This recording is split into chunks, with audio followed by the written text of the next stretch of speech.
Gentlemen, you're watching, yes, the Yankees Entertainment and Sports Network.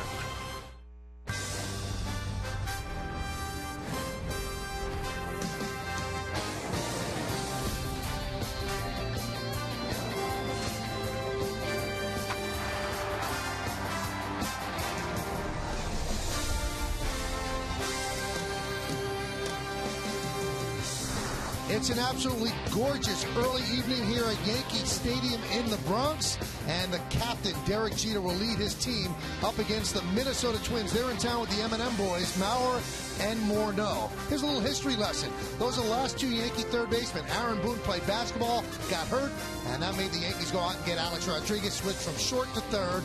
Okay, enough about history. How about today? The Yes Network presents New York Yankees baseball. It's the New York Yankees against the Minnesota Twins in the first game of a four-game set from Yankee Stadium in the Bronx, New York.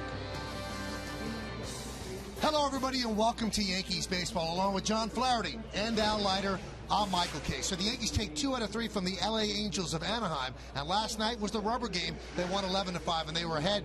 Seemed right from the start, and right in the middle of it was the hottest hitter on the Yankees, the captain, Derek Jeter. Well, when you think back to last year, Derek Jeter had to answer a lot of questions at the beginning of the season because he got off to a slow start. He does not have to answer those questions this year.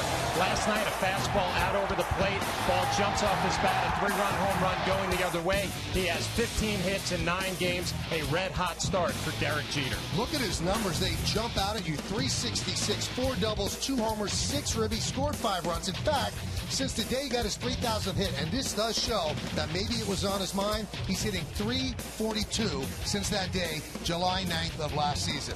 Let's take a look at tonight's starting pitching matchup. Carl Pavano will go for the Twins, 0-1, 5.93. And for the Yankees, Freddie Garcia looking for his first win, and now trying to bounce back from a subpar performance against the Orioles. Yeah, that's exactly right, Michael. And look, he had a good spring training last year. I thought it was a great find, 12 wins. This guy's a veteran pitcher. Yes, the ball was up in the zone. He talked about, hey, he didn't have a good feel on his split finger. A little bit of trouble there. When he's off, fastball was hitting Nick Johnson in the head. When he's off with that split, it almost looks like a slider. In many instances, Russell Martin had a real tough time. The 5 wild pitches was not good. Watch for Freddie Garcia to be better with that split finger today and have better command on the fastball. The Twins are in town with Mauer and Morneau. They need them both in the lineup. They need them healthy. That has not been the case that much over the last couple of years. When we come back, John Flaherty will explain why they need to be together for the Twins to win.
And you can see their production.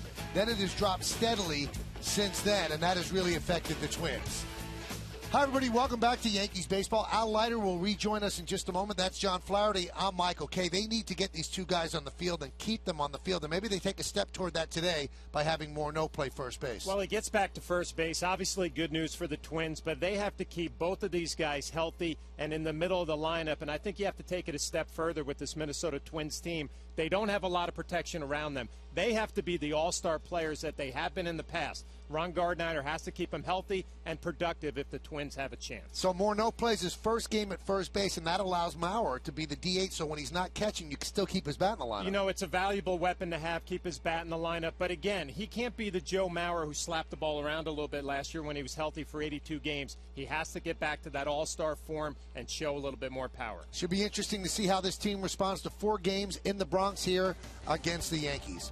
When we get back, lineups, first pitch, baseball, Yankees and the Twins coming up next right here on Yes.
Baseball bingo and won a chance to pitch from the mound at Yankee Stadium for $1 million. By Blimpie, America's Sub Shop, and by the professionals at your Tri-State GMC dealer.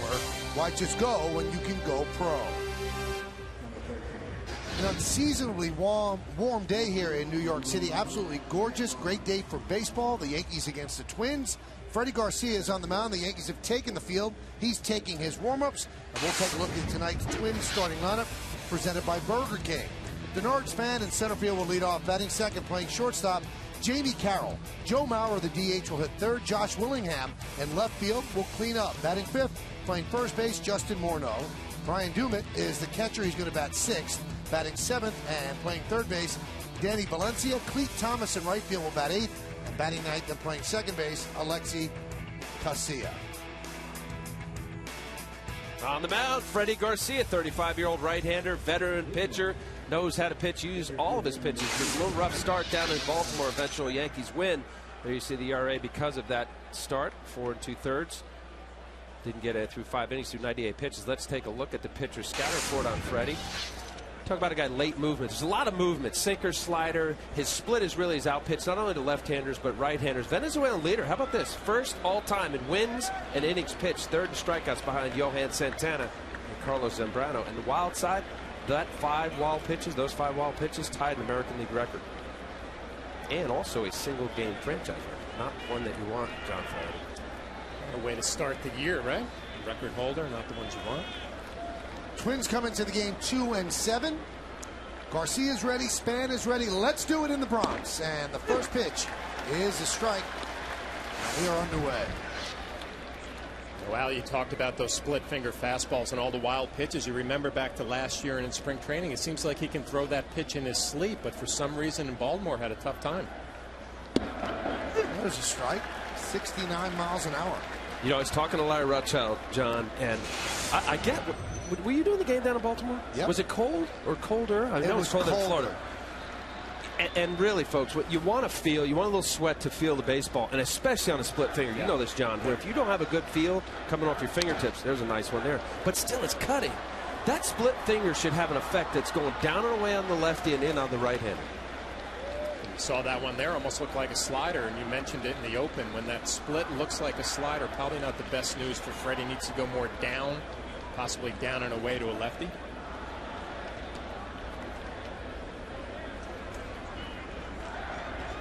The 0-2. Strike 3. Span down looking. Check out the Yankee defense, brought to you by your Mercedes-Benz Tri-State dealer. It's your pretty typical Yankee lineup. In the outfield, it's Gardner, Granderson, and Swisher. In the infield, A-Rod, Jeter, Cano, and Teixeira. And Russell Martin behind the plate with Freddie Garcia on the mound.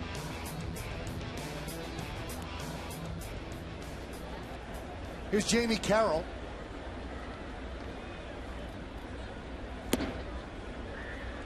Count 1-0.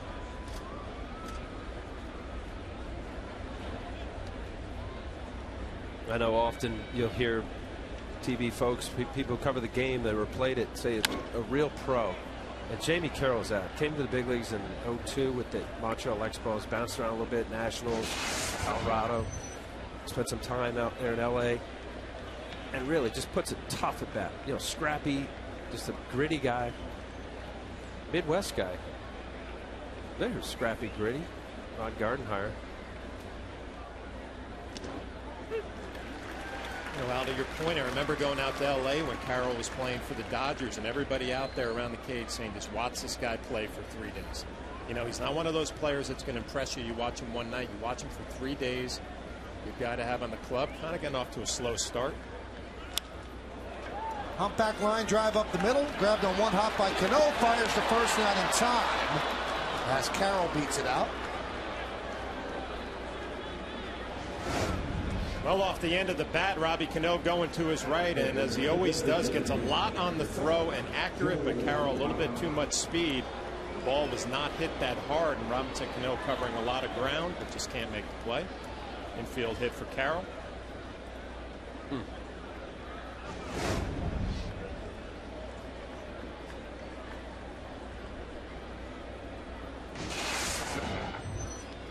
Here's Joe Mauer.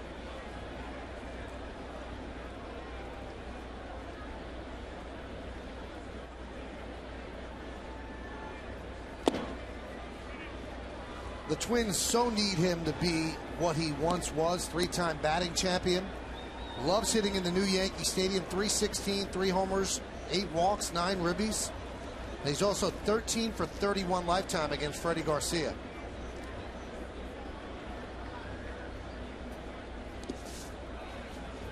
Got him beaten up last year after signing his big contract, and body was sore.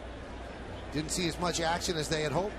Tonight's closed captioning brought to you by Lexus. Well, it's been injuries. Anybody watching baseball knows the game. This guy, it's really been upsetting as a baseball fan, because it has not just been, you know, the usual, if there is such a thing, usual baseball injuries. He had kidney problem where he had some DL time, his back, and his hernia, hamstring, quad. I mean, a lot of trouble keeping him on the field the last few years.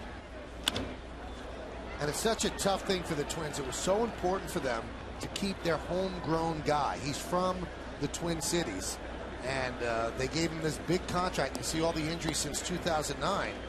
And although they have a bigger payroll than they used to because of Target Field, they can't have that much money tied up in a guy who's not producing, and they do for the next 7 years, including this one. And I know a lot of it is injuries. What about the new field in Minnesota? I mean, it's a bigger ballpark. The Metrodome's such a great place to hit. He's a middle of the lineup guy. He's got to show a little bit more power. 3 home runs last year and only played in 82 games. But, you know, we got to be honest, guys. For the Twins to do anything this year, Mauer and Morneau have to be healthy, and they have to be productive players in order to try to compete in Central. Runner goes. Pitch is high. Go to second. Got it. Good throw by Martin to get Jamie Carroll. You know, it's funny, guys, when I heard about Garcia in Baltimore having all those wild pitches, I wondered if Martin was behind the plate, because he was so good blocking and so good throwing. A great look right there at the flight of the baseball, right on the bag. A good look on Yes Mo. He's safe. It looked like he was safe. And actually watching in real time, it looked like the action was that he was out, and that's what obviously the umpire saw. Second base umpire Phil Cuzzy. 3-1. Here's a strike. What Mauer's done the last 4 seasons. And Target Field has swallowed him up. You cannot hit a home run there unless you club it to right field. It's one of the more difficult parts to hit a home run to right field, and he's a lefty hitter. Well, that 2009 number, that was the last year of the Metrodome. 28 home runs, still 96 RBIs. The next year, he was healthy, relatively. 510 at bats and 9 home runs. It's got to play in your mind. Well, you know what the difference, though? You remember in the Metrodome, he was hitting balls the other way that were going out of the park. And I remember earlier in his career, those were doubles, got a little stronger and drove the ball the other way. You're not going to do that at Target Field. It's not going to happen.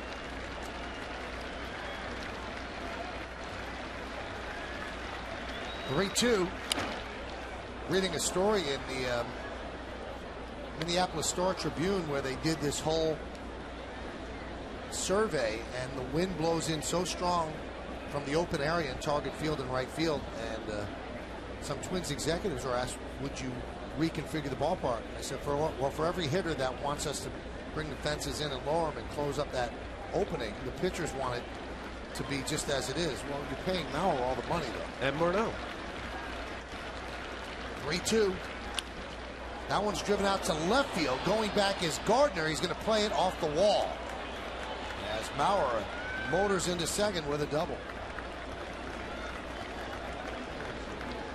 Well, John, you were just talking about it, the Metrodome. This is a beautiful swing. And really, I mean, hopefully during the telecast, we head down on the baseball. This is a high fastball. It's actually a ball, but staying on the baseball, driving that ball. That's not just a little flare that happened to go to 318 feet. That ball was driven.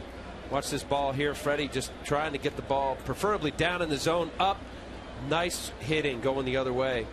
But Gardner had a shot, but he bobbled it out there. Maybe had a closer play at second. Really pure hitter. But, you know, real quick, Michael, I want to go back because that 28 home runs that got him that $184 million contract, that was a bit of an aberration because even leading up to that, he was a mid-teens home run guy. And I think that got Minnesota front office excited as well as around baseball, if you remember that big sign of as to how he ended up getting the contract that he got. There's Josh Willingham, 9-game hitting streak. He's hit in every game this year. And now it's a 10-game hitting streak. Mauer chugs around third. The ball mishandled by Gardner. That will allow Mauer to score. It's an RBI single for Willingham. And the Twins have a run. Well, Willingham brought in to replace Michael Cuddyer, and he's done a nice job early on. You mentioned the hitting streak, Michael, and does not waste any time. First pitch swinging. Brett Gardner is so quick getting rid of the ball, just overruns it a little bit. That allows Mauer to score. Would have been a play at home plate if he comes up with it clean. Nice piece of hitting with 2 outs by Willingham, and the Twins are on the board. I mean, we're talking about the M&M boys. Willingham, watch here, that little boot, the aggressive play by Gardner. Maybe it would have been certainly a closer play. There's a strike to Justin Morneau. That's the first inning run that the Twins have scored all year. Now Morneau has been really bothered by concussion syndromes all of last year and in spring training. And that's why they made him exclusively a DH. He was going stir crazy, and he told Ron Gardner, I have to get back out on the field. Now the Twins want him to play first, but they also don't want to exacerbate the problem. And the reason they put him to DH was in spring training, he kind of flinched at a ground ball at first base, and Gardner said, if you're going to play like that, you're going to get hurt. So he made him exclusively a DH, but now they're giving him a try today at first base today.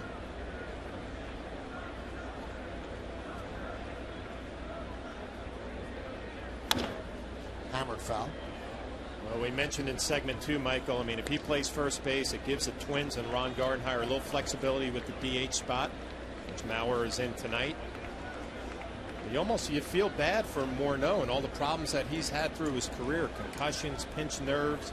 He's a guy who was an MVP, having a tough time staying out on the field, only 69 games last year.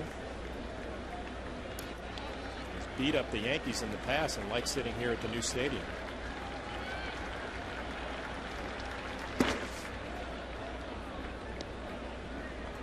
Well, at the new stadium, 17 for 37. 4 homers and 6 ribbies. That's in 10 games. Not too bad.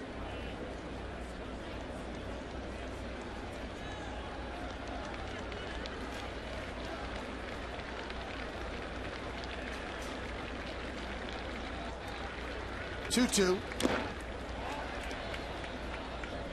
Yeah, you look at the two left-handers that we're talking about, and Michael, you just gave this. We saw the stats here at the stadium. Freddie Garcia, for whatever reason, maybe John, you can expand on it. The similar style hitters, except a lot more pop from Morneau, but 419 lifetime against Garcia, 207 Morneau against Garcia. Tougher with those split fingers in the dirt. That one is looped into right field, a base hit. Willingham will go to third.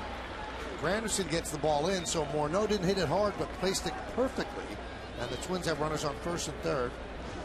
Still 2 outs. Well, I think this tells you everything you need to know about the split finger early. It's not a bad pitch. You watch the location down in the zone, but it doesn't have that good sharp bite to it. Morneau able to stay through it, Al, and drive it into right center. You know what? And also, I'm curious is the fact that Freddie doesn't throw as hard. Now, you know, the normal major league average fastball, you'll see night in, night out, 89, about 93.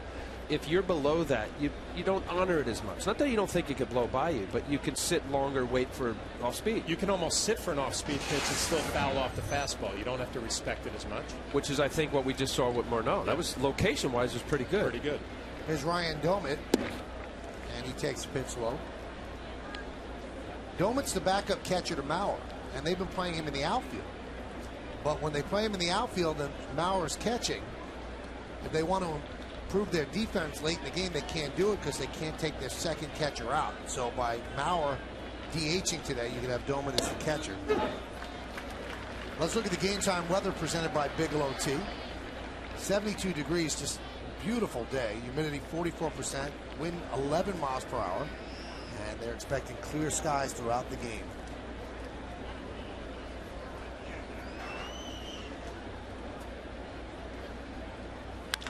Line drive, a base hit to right field. That'll score Willingham. Morneau stops at second, an RBI single for Domit, and it's 2-0 Twins.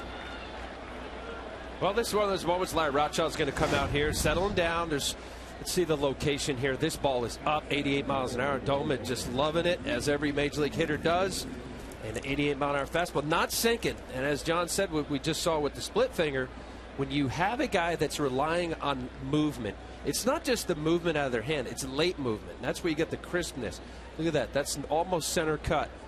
Up middle of the plate, head down, nice hitting through that baseball, driving it. I'll tell you, when you're up in the zone, Larry Rothschild watching it, just battle through it. I know it's a couple runs and it looks like you're scrambling, but I know Freddie Garcia has been pitched long enough, and you can't worry about what's taking place right now. You get it out here, you get out of this inning. Paul Pavano has at least a 2-0 lead before he takes the mound. Here's Danny Valencia.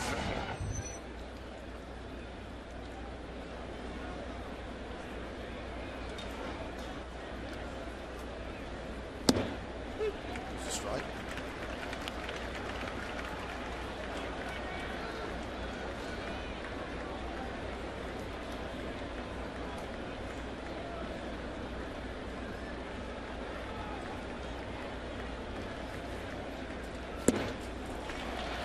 Count 0-2. Good pitch right there. Looked like Freddie may be going more to the curveball slider, staying away from the split a little bit. We'll get another look at it. Like a slider down and away. Pretty good pitch. If there's adjustments during the inning, Larry Rothschild going out and having a little talk.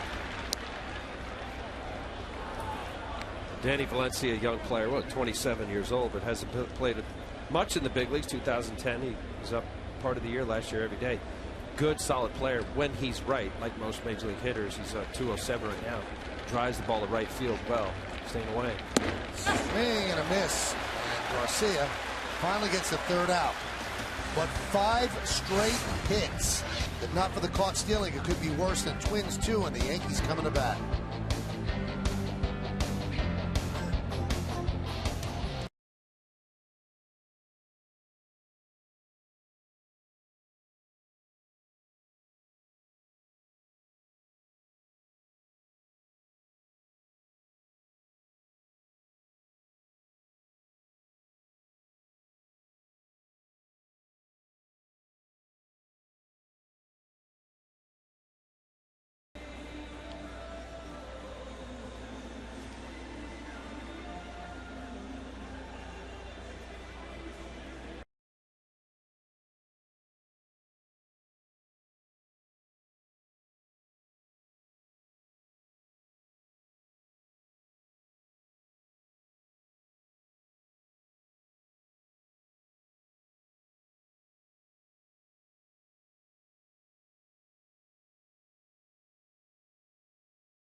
The Yankees starting lineup presented by Lexus. The red-hot captain and the shortstop, Derek Jeter, leads off. Batting second and playing center field, Curtis Granderson. Alex Rodriguez at third base will hit third. Cleaning up second baseman, Robinson Cano. Mark Teixeira's at first base, he'll bat fifth. Batting sixth and playing right field, Nick Swisher. Raul Ibanez at DH will hit seventh. Batting eighth and catching, Russell Martin. And Brett Gardner is in left field, and he is going to bat ninth. Carl Pavano on the mound, 35-year-old right-hander. Had a rough year last year, his first year with the Twins, 2010, 17 and 11. There you see his record so far. Struggling some, 13 and 2/3 innings.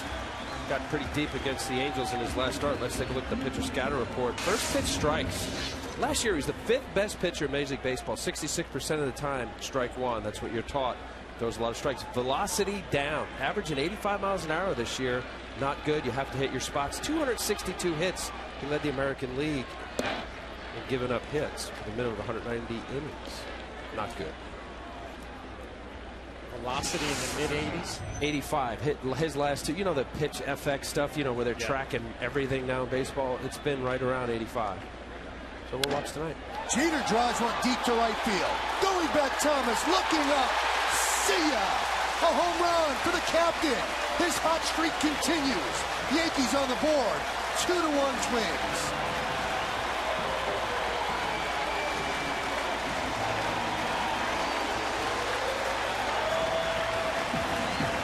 Joe Girardi has to love that. He saw Derek Jeter go the other way last night. A 3-run shot against the Angels. Does not waste a whole lot of time here. Fastball supposed to be inside. It stays middle and runs to the inner half. And as Derek Jeter has been doing this year, driving the ball the other way. His 3rd home run already, and the Yankees on the board. Take a look at the Coors Light cold hard blast off the bat of Jeter. Again, a fastball supposed to run in on the hands. It does not get there. Derek beats him to the spot. That one is drilled deep to right. Fair ball, it's gone. It is gone. See ya. Back to back to the Yankees. Granderson goes yard. The game is tied at 2.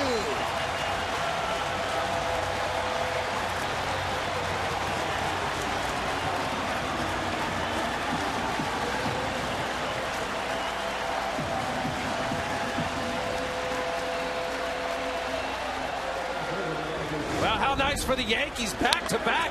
You see, he was supposed to be a fastball away. You talk about getting a little bit hot. Granderson's starting to feel it. His 3rd home run on the year. Bomb, almost the second deck. Wasn't the second deck. Deep. Poor location, both pitches. Yankee hitters capitalize. Alex Rodriguez grounds one in the hole. Diving stop by Valencia. Gets to his feet, fires, and it gets past Morneau. A base hit for Rodriguez. So the Yankees have come out swinging. Well, the Yankees got the scouting report from Kevin Long and Charlie Wands in the clubhouse. Come out and be aggressive. Valencia, a nice play to get to it. The throw a little bit low. And remember, Morneau, first game at first base tonight, not able to knock it down and keep him in front. And that's going to allow Alex Rodriguez to advance to second on the throwing error by Valencia.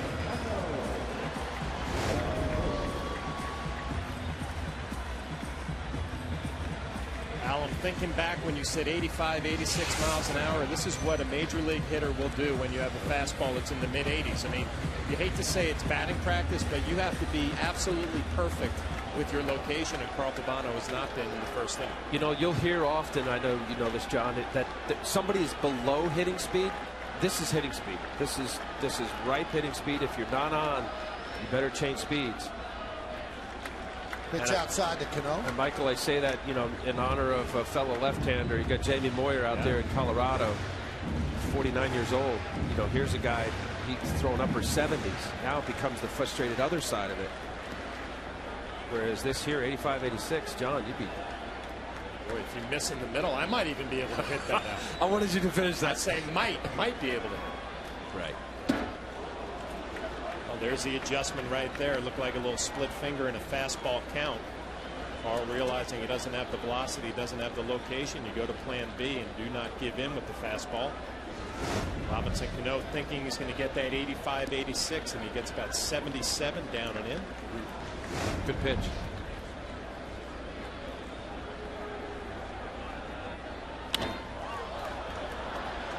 the way.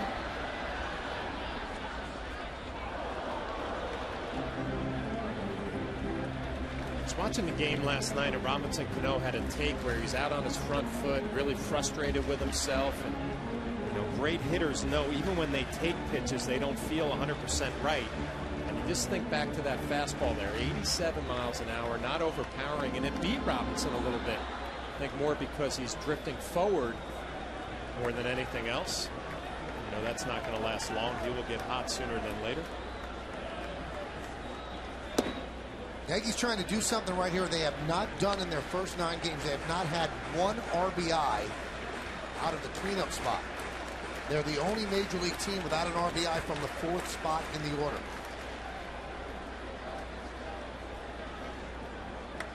Cano has 1 ribby, but that was when he was batting 3rd.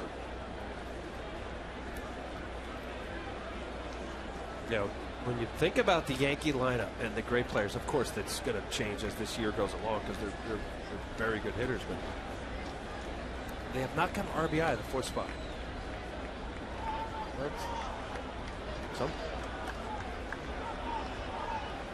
Still above 500. Yeah, no, I'm saying that. I mean, to think of the what ifs and the length of different areas in which you could get your offense. Obviously, 4th hitters, big power. Swing and a miss, got him.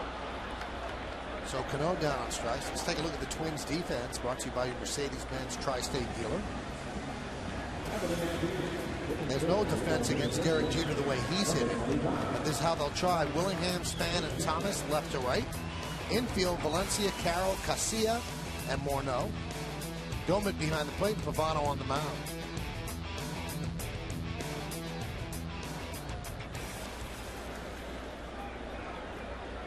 There's Mark Teixeira.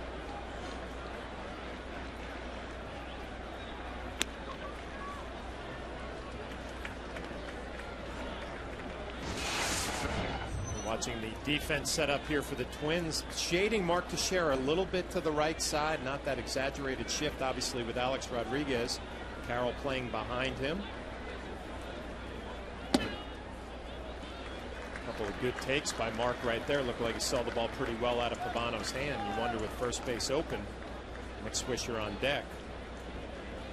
If I'm a catcher right there, Al, I'm saying, wow, he just picked up both of those pitches really well. Maybe you want to be careful here.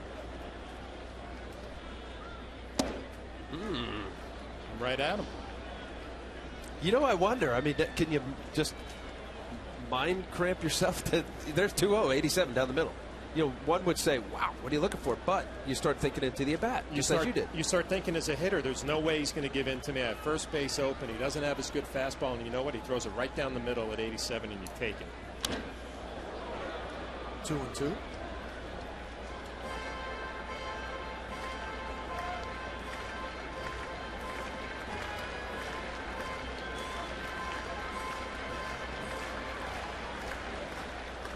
For some reason heading away from the stadium. Got a good game here. Going home to catch it on yes.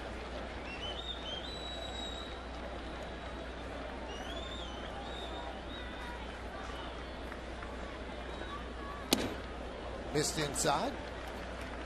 Got the velocity to 88 on that fastball.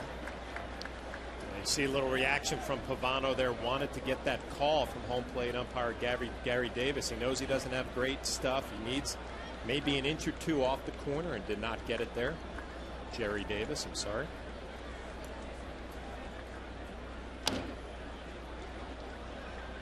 There it is. Fastball, 2-0, thinking backwards. Then he misses the heater up. I think it was a little high, and then comes back with 3-2 change. This is what Carl Pavano has to do as we're talking right now. Anybody with the velocity of a major league pitcher that's not plus stuff, which is in that 93 or better zone, you got to pitch backwards, just as he just did that last pitch. Let's see if he doubles up. Line drive, base hit, down the right field line.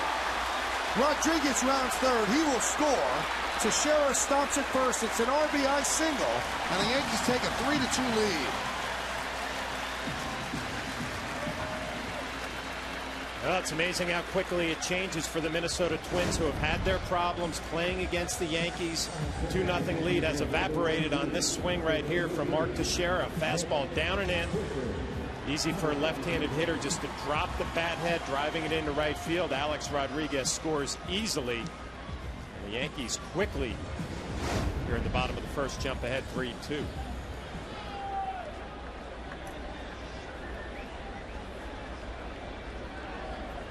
That'll bring up Nick Swisher. Nick with 11 RBIs.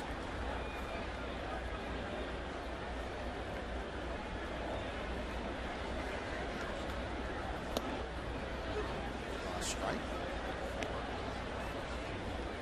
Tied with the AL lead. Carlos Pena. Now with Tampa Bay, 11 RBIs. Pena got 4 in the first inning of the first game. The 0-1. One thing the Twins pitchers will not do, they will not walk you. In 9 games, they have 19 walks, and that's tied with the Phillies for the fewest in baseball. But sometimes if your stuff isn't good, you don't need great control. Although, Michael, I mean, that's big. Over the years, Rick Anderson, the pitching coach, he's been there for years. That's what he preaches. And even, to your point, you know, look at Pavano on the mound. I mean, last year he went 222 innings. There's Rick Anderson, the pitching coach for the Twins. 222 innings, 262 hits. However, if you compound that with walking guys and you still have similar stuff, now you're in real trouble. Because that whole whip thing goes real high. Don't you think in the back we were talking about Twins teams that play great defense, so you pitch to contact? That hasn't been the case last year and the beginning of this year. High drive, deep right center, but it's in the park. Cleet Thomas is called off by Span. Span makes the catch for the second out.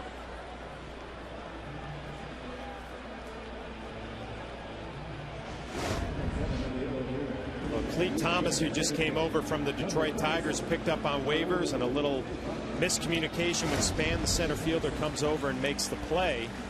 It'll take a little time for those two guys to get on the same page.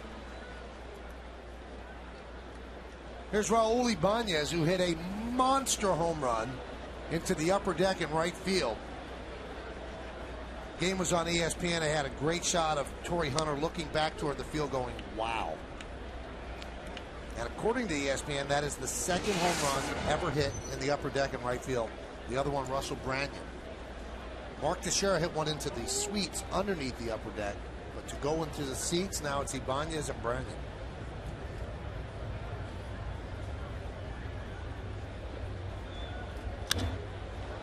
Popped up. Carroll called off by Willingham, who makes the play.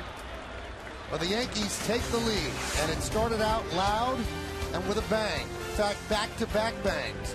Derek Jeter and Curtis Granderson lead off with back-to-back. Last time that happened, Jeter and Cano back in 05 against Toronto.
poll. Tonight's question is, which of these Twins will most likely return to all-star form?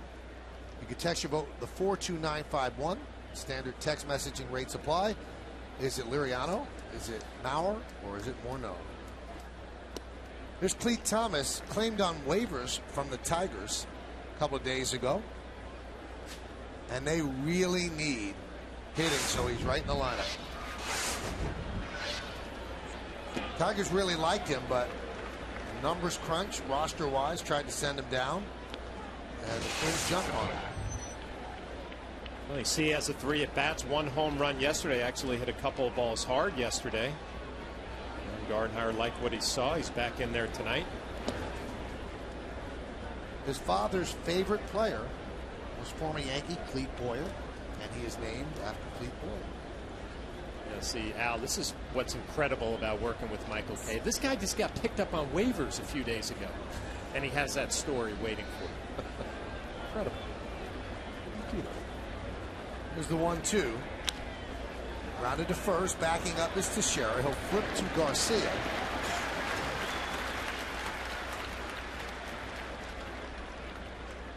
One away.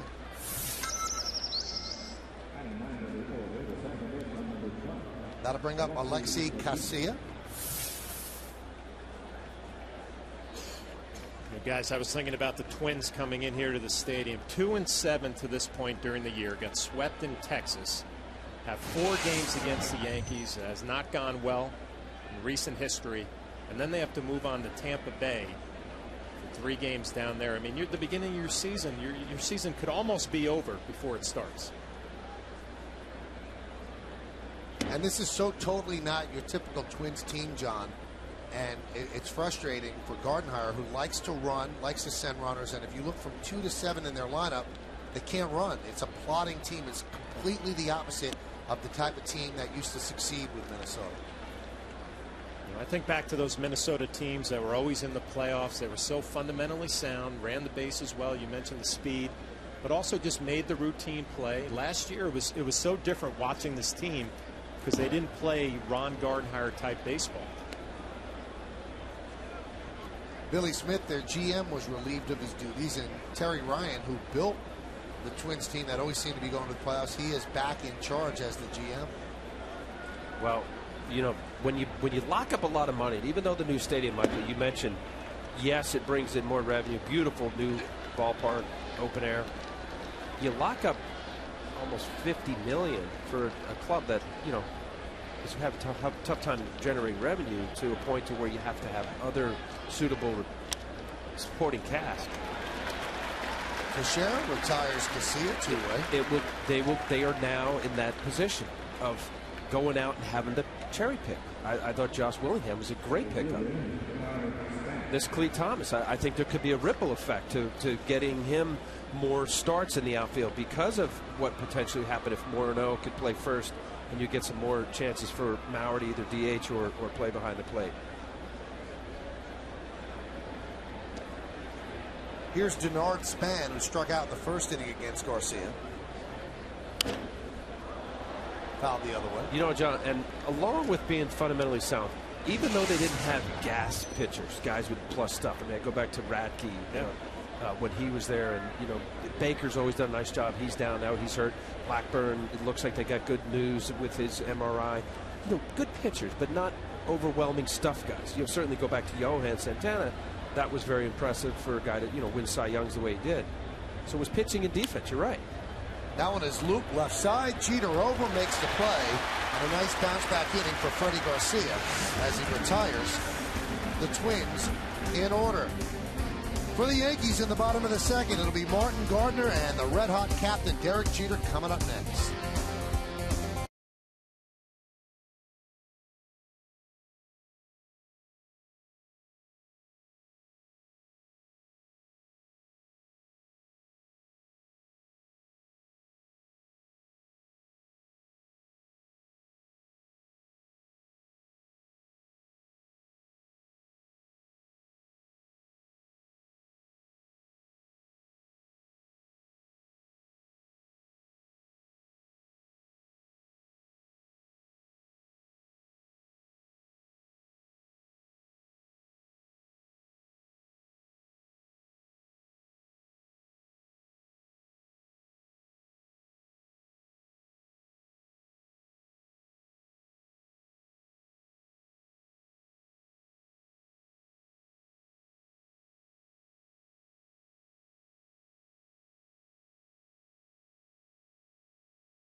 Cablevision customers, you won't have to miss a game again now that you can watch live Yes Network Yankees games on your PCs or laptops with Optimum Online. Get a full season of live Yankees games on the go for just $49.99 if you're an Optimum Online customer who watches Yes on IOTV. Go to yesnetwork.com to get more information and subscribe now. Slow roller by Martin is fielded by Pavano, one away.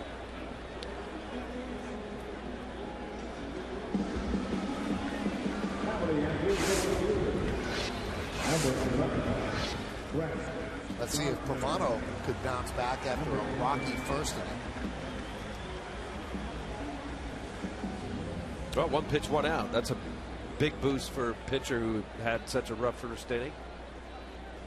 Freddie Garcia was able to do it.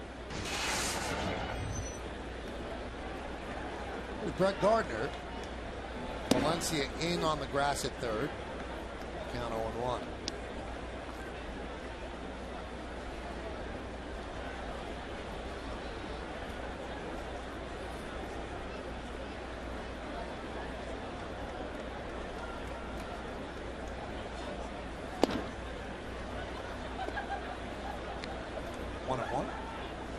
Well, I'm thinking back when pitching coaches would come up to me after a pitcher had a rough inning, a lot of pitches, say, hey, you got to get him back in here with a low pitch count. And my first thought was, you know, you got to throw breaking balls early in a count, trying to get a swing, maybe a ground ball, stay away from the fastball a little bit. He would say that to you. Thank God I wasn't pitching for you. It would come over and whisper, oh, man, his pitch count's up already. You got to get him through a quick inning. How am I supposed to do that? All right, got Carl Pavano here. Let's see if we can go with some splits early, maybe get some swings. That one's driven deep to center field. Span back. He has room, and he makes the play for the second out. We'll throw a fastball right down the middle and play it to the big part of the park. You know what? I could tell you I've done that a lot, especially with a guy who's not a home run hitter like Brett Gardner. You think outer third. You got the big part of the park here, Yankee Stadium. Stay away from right field. The outer part, even though you're only throwing 87, 88 with a little movement, tough to pull that ball. Take advantage of 399 left center to 385 right center. Here's Jeter, hit his third home run of the year. Leadoff shot in the first. He didn't hit his third home run last year until July 9th. Also, we're going to have to start calling Derek Dr. Jeter. Siena College in Loudonville, New York is going to give an honorary doctorate to Derek next month. My older brother Jay Flaherty went to Siena. Ooh. Graduate. Does he have anything to do with this?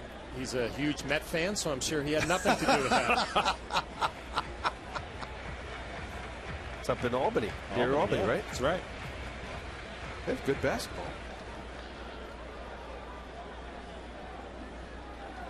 What's the doctorate of? Don't know. It's an honorary doctorate. I have no idea. Doctor of hitting.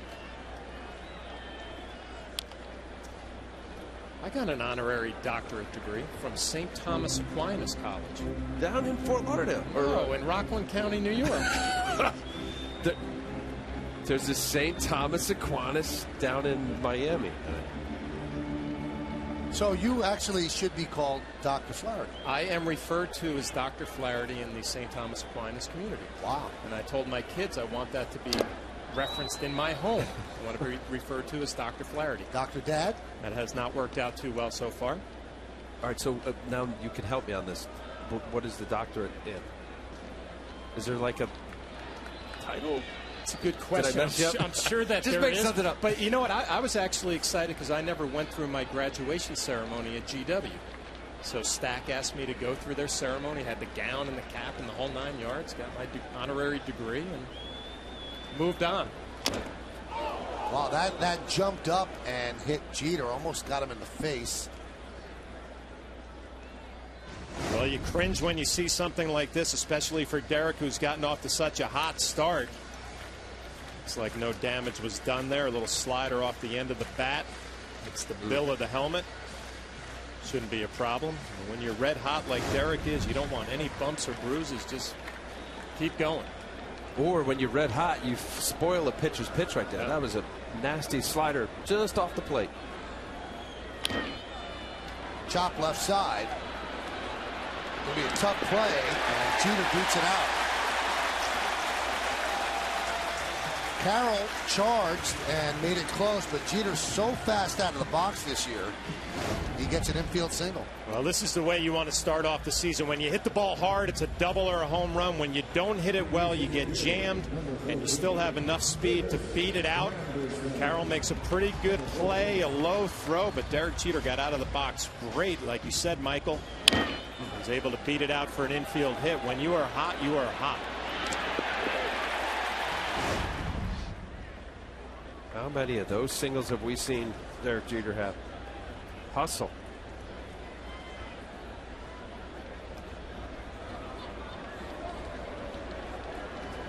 That's got to be frustrating, Al. I mean, you make a pitch if you're Pavano. Could have been a 1-2-3 inning. Now you got Granderson up there who just took you deep. His first at bat. Got to go finish off an inning here if you're Pavano.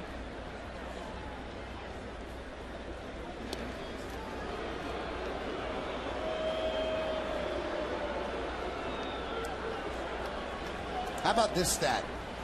14 of Jeter's 17 total hits this season have gone to the outfield, including 7 for extra bases. Last season, Jeter did not collect his 13th hit to the outfield until his 20th game, and he didn't register his 6th extra base hit of the year until his 40th game. He really struggled, and when he had that calf injury, went back down to Tampa, worked with Gary Denbo, kind of got back to basics, and it worked out. Well, it's amazing what the basics were, too. Just his head was moving forward a little bit, kept it still and behind the baseball, and all of a sudden, pitches slowed down for him, was able to recognize and react, had a big second half, good spring training, and here he is, raking early on.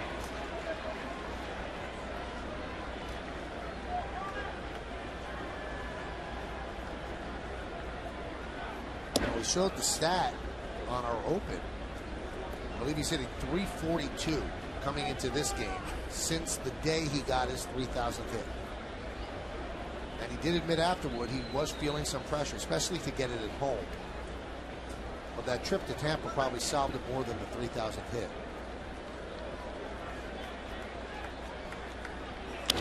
Line drive caught there by Casilla, and that will do it. No runs, a hit, no errors, and one man left on base. We've played 2. Yankees lead 3-2.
Happened to the Twins. Let's take a look at this team capsule. 63-99, most losses since '82. American League worst, 103 home runs, a lot of them swallowed up by Target Field. Maurer and Morneau, those are the M&M boys, had 7 home runs last year. And then they lose Kadire and Kubel to free agency. And all of that adds up to 2-7 for Ron Gardenhire right now, 9 games into the season. Here's Jamie Carroll, and there's a strike. Lincoln scoreboard, 3-5-0 Yankees, 2-5-1 for the Twins. Didn't you guys feel the Twins had a big home field advantage in the Metrodome? You know, visiting team, you go in there, you have to deal with the roof and the fast surface. That's thrown out the window now with the new stadium, as beautiful as it is. Wow, that roof, with that roof in alone, you know, I remember teams, I don't know if your clubs would come out early, you'd see the outfield, just everybody just seeing fly balls. Try to get as many visuals of that big target.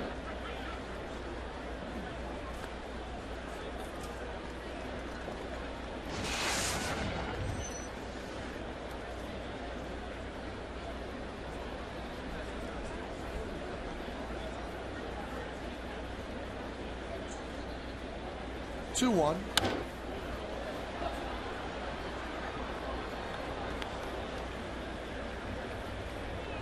Carroll's really a Twins type of player, because if you go back to 2003, he's committed 50 errors since that time. That's about 9 years, and that's the 5th fewest by any infielder.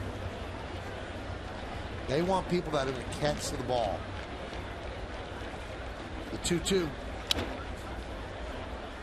Cano gobbles it up, makes the play. Now, when you come in 2-7 to start a 4-game series against the Yankees, that's the last thing that Ron Gardenhire needs. Because since he took over the Twins as their manager in 2002, they are 18-51 against the Yankees. And here at Yankee Stadium, they're 5-28. Or here in the Bronx, because that includes the old Yankee Stadium as well. They just have not done well. And these are not bad Twin teams.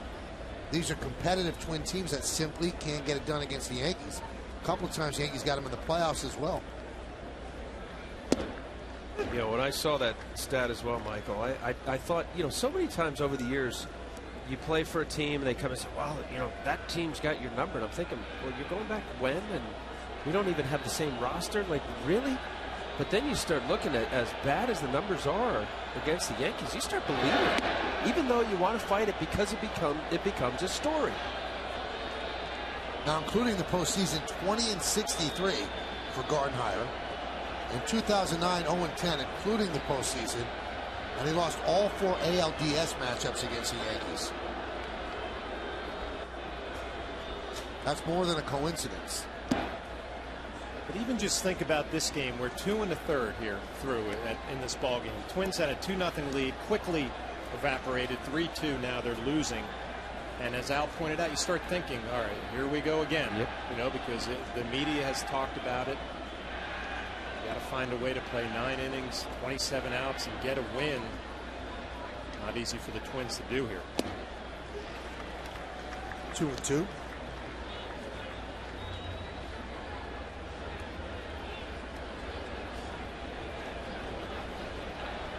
"50 pitches already for Freddie Garcia. 34 strikes, 16 balls.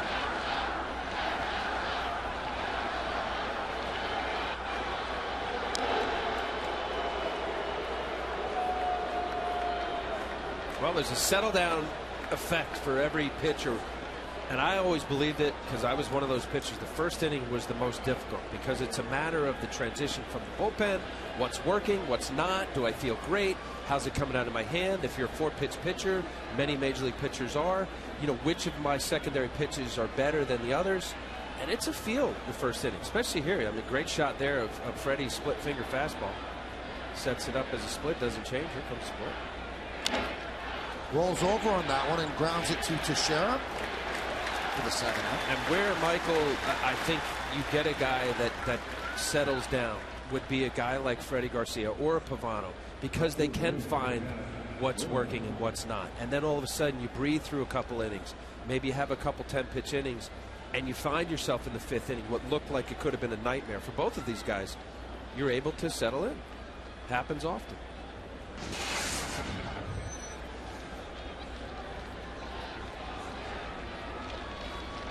Garcia has retired 7 straight batters.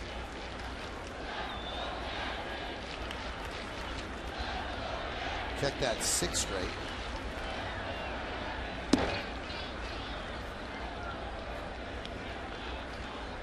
Coming into this game, Willingham had the 3rd highest batting average, .419 in the big leagues. First was Mr. Kemp. Next one was Mr. Ortiz. Can you be hotter than Kemp of the Dodgers? No. 6 home runs, I think. How about the Dodger ball club as a whole? 9-1 under Don Mattingly. Wow. It's been against the Pirates and the Padres, but still, it's on the schedule. They're 9-1.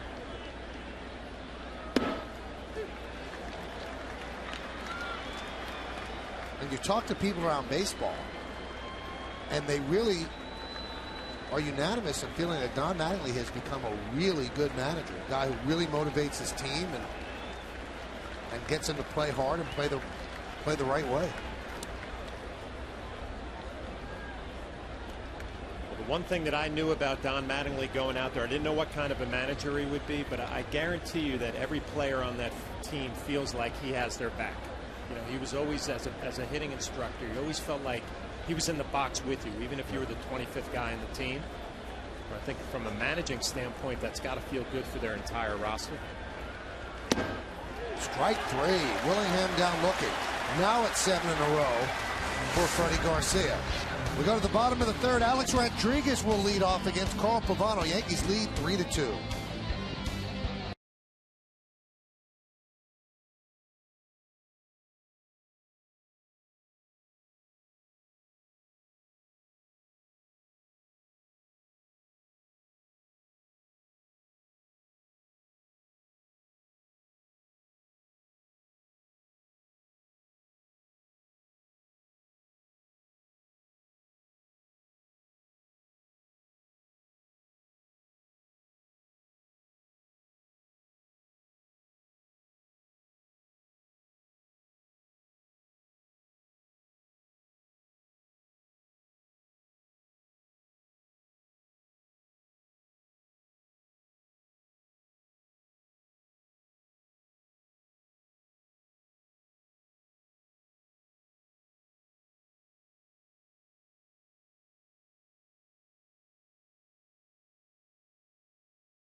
Yankees Baseball on Yes is brought to you in part by Burger King, by Acura, Acura Advanced, and by DirecTV. If you call yourself a sports fan, you've got to get DirecTV.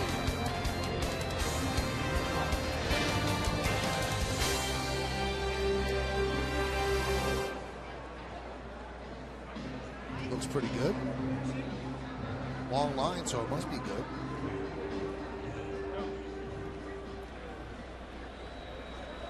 Lincoln scoreboard 3-2.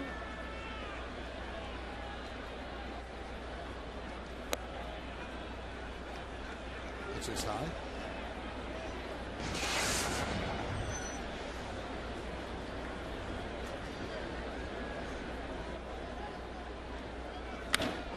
That one is driven to left field. It is a base hit.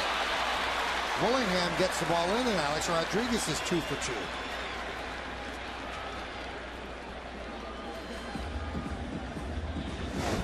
Alex getting hot as well. Foot down. A little hanging off speed pitch. Middle of the plate. Nice swing. Alex always working hard during batting practice with Kevin Long. Willingham thought he might have given it a shot, but had some topspin on it.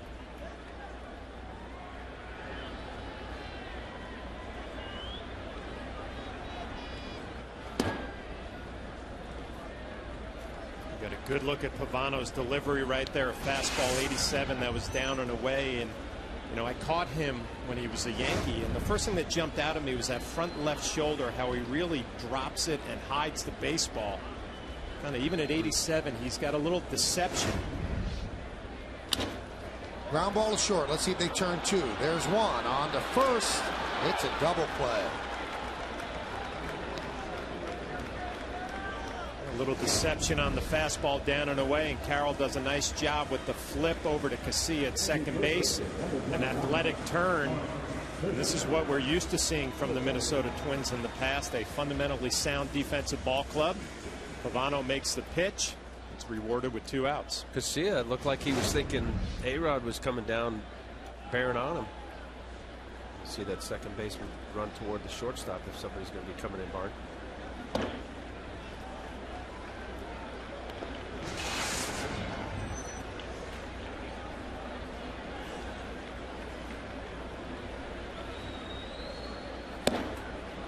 There's a strike. It'll be really interesting to watch Mark Teixeira this year and watch the approach and batting practice and spring training. Everything was the other way, middle of the field the other way. And you wonder how long will he keep that approach. You know, you look up there now, he does not have a home run yet, and obviously you don't panic in the 10th game of the season, but it starts playing on you a little bit when you're a power guy. You want to get that first one on the board. Well, did you have any time during your career where you made a concerted effort to make a significant change? I think trying to go the other way is significant for a guy who's been a pull hitter his whole career. Good numbers against Pavano. 3-2. You know, I think right there in a 3-1 count out, you know, you take your shot. You know, I got a chance with 2 outs, maybe to hit one in the seats, give us another run. Didn't work out, gets a split finger. But looking for a fastball, looking to try to do some damage, and swings right over the top. Now maybe you go back, middle of the field the other way. If he makes a mistake, I'll pull it. Right in on the hands. Charging is Casilla. He makes a nice play to get to Sheriff for the final out of the third. No runs a hit, no errors, and nobody left on base. We go to the fourth. Justin Morneau will lead off.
New York State Smokers Quit Line Quiz. Good question. Which 2 players won a championship with the 1991 Twins and the 1998-99 Yankees? We know this one. Whoa. We? Well, I got one. You got another. John, I don't know if he even looked at it. He was doing something else. I mean, I helped you get the answer. You wanted an award or a chest to pin it on? Because I get them all wrong. That's why it's very... Well, I said we. I didn't say I, so why would you correct me? I said we got it. All right, it's all good, Mike. I like you, buddy. Now, who's wrong on this one, John? Well, can't we all just get along?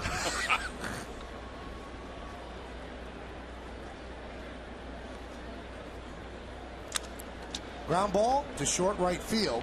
Cano will get more no. Now, we had mentioned that Ibanez is only the second player, ESPN had reported yesterday, our good buddy Buster Olney, only the second player to go into the upper tank in right field. The other one being Russell Brandon. Joe Girardi comes out. And is something is... Well, it was a broken bat. Happened with the Mark Littlefield, with one of the trainers. Put a Band-Aid on that. Anyway, my Twitter feed blowing up. A lot of fans say that the A's Brandon Allen also hit one in the upper deck and left. In left field? Mm-hmm. No, in right field. Right field. Right field. This is last night's. Oh, what a shot.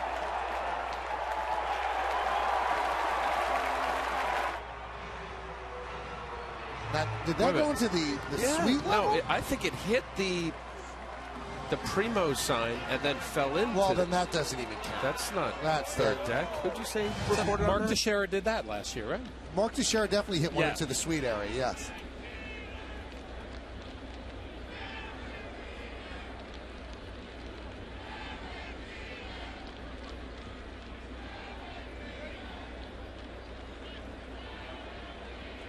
So, attending to Jerry Davis. See if we see how he got hurt. His right hand. Oh, yeah. Look at it. Looked like he got speared. Shattered completely. Watch the barrel come around and then the pointy end.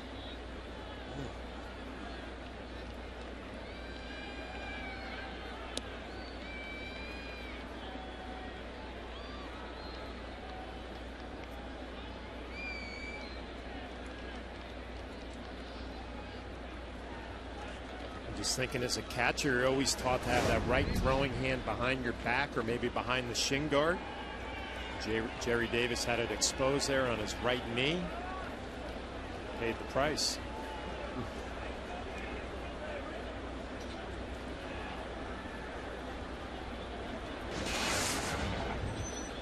Here's Ryan Domit. RBI single in the first inning. That's the last Twin to get on base.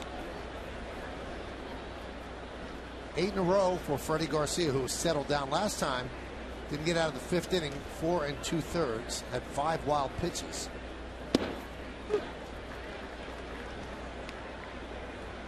Made a nice adjustment. We've seen a lot more sliders from Garcia in the middle innings. Kind of going to the split finger a little bit less, and it's a little bit more effective. Driven out into left center. Long run for Granderson, and he makes the play. A good jump. Here's another example of using the big part of the field. What happens? Ryan Domit sees fastball, but it actually was a changeup. Had enough late movement that tailed away from Domit. Put that little slice, and Granderson getting on his horse. Nice play. Went a long way. I know right field here at Yankee Stadium's the easiest place to hit it out, but if you can figure out a way as a pitcher to keep it from gap to gap, it becomes much more fair. Maybe in some cases, if you're able to pitch that way. Easier for the pitcher, of course. 399, 408 center, and 385 right center. It's a lot of space.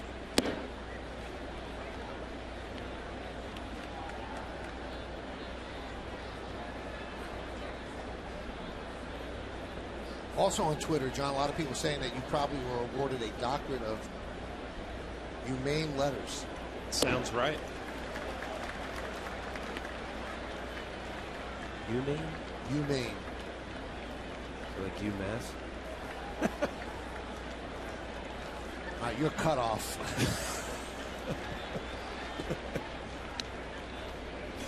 Count 2-2 to Valencia.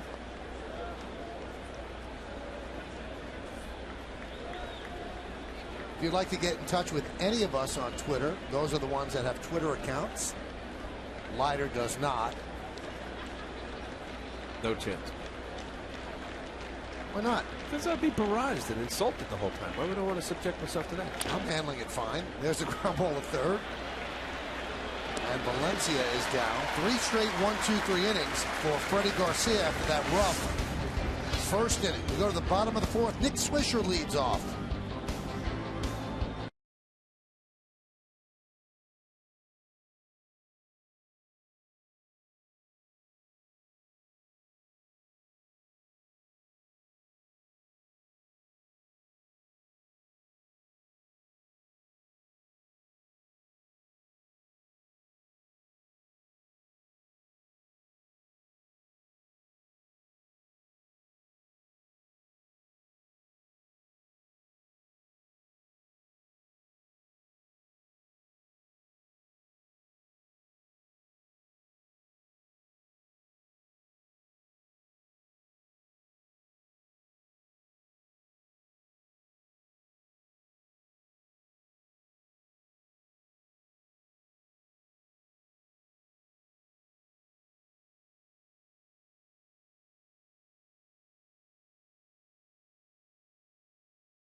Answer to the New York State Smokers Quit Line quiz. Which two players won a championship with the 91 Twins and 98-99 Yankees?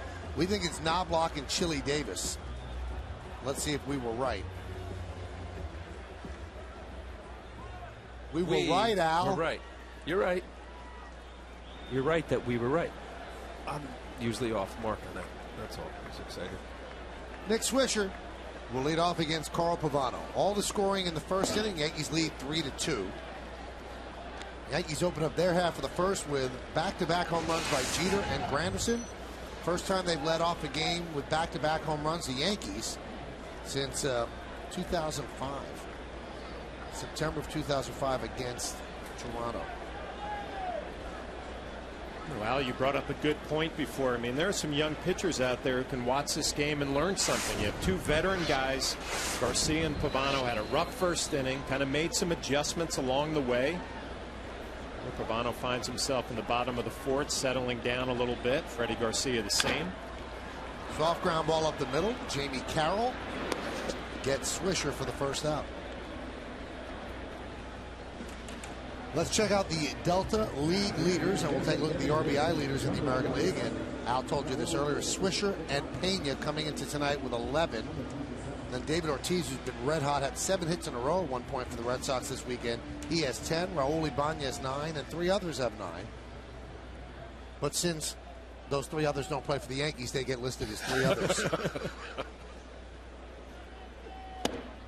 There's a strike to Ibanez.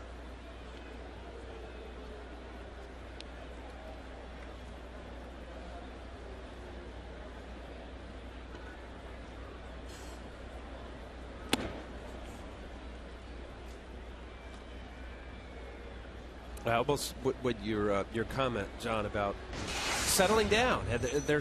There are plenty of pitchers out there that do the old golly gee, I'm not on today, and implode. High fly ball, right center, drifting back is Span for the second out. And usually you'll see it more with younger pitchers because they just really don't know how to find that second and third game plan to eventually get back to what you and I, catcher pitcher, discussed an hour before the game of what we were trying to do to exploit hitters' weaknesses. And this is the moxie of, yes, Carl Pavano, veteran guy. He's had some nice seasons in the big league, certainly a Freddie Garcia. And now all of a sudden you feel the mojo. You're starting to feel better about yourself. Still 86. 85, 86, he's popped a couple 87s, but there's a different look.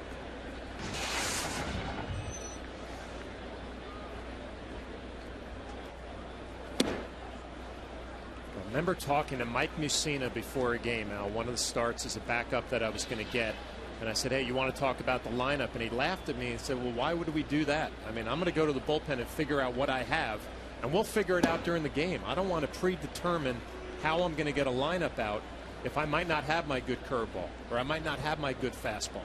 Let's go to the pen, figure it out, take it out to the game, and we'll figure it out once we're out. That was Moose. That was Moose. Wow. He didn't want to be locked in. Our good friend Mike Mussina didn't want to be locked in to how he was going to get a lineup or a certain hitter out because he might not have those weapons when he gets out there.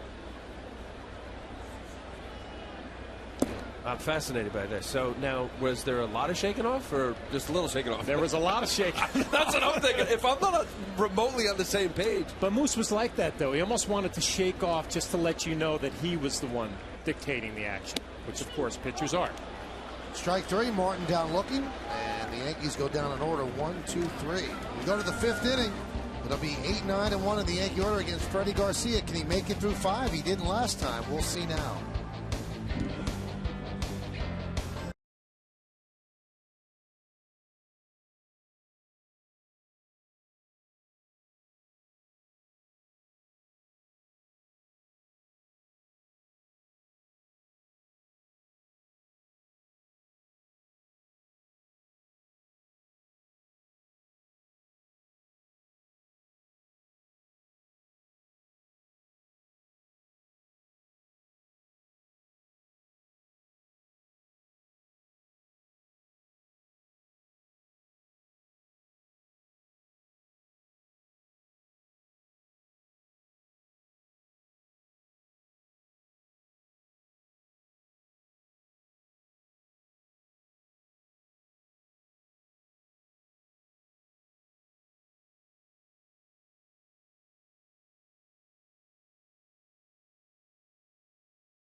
We'll hear from Bob and Jack and Meredith a little bit later on. Some of the news and notes around Major League Baseball. James Shields was brilliant in a Patriot League game against the Red Sox, avoided a 4-game sweep.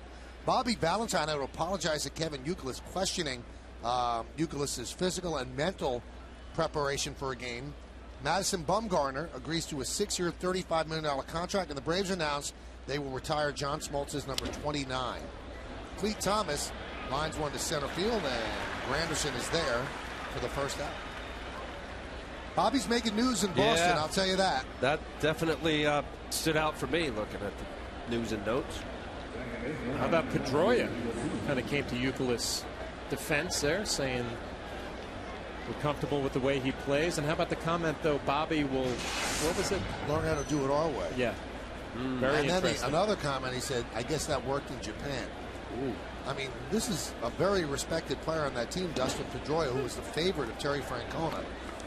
Bobby doesn't need to be getting into a match with Dustin Pedroia, who's really well liked in Boston.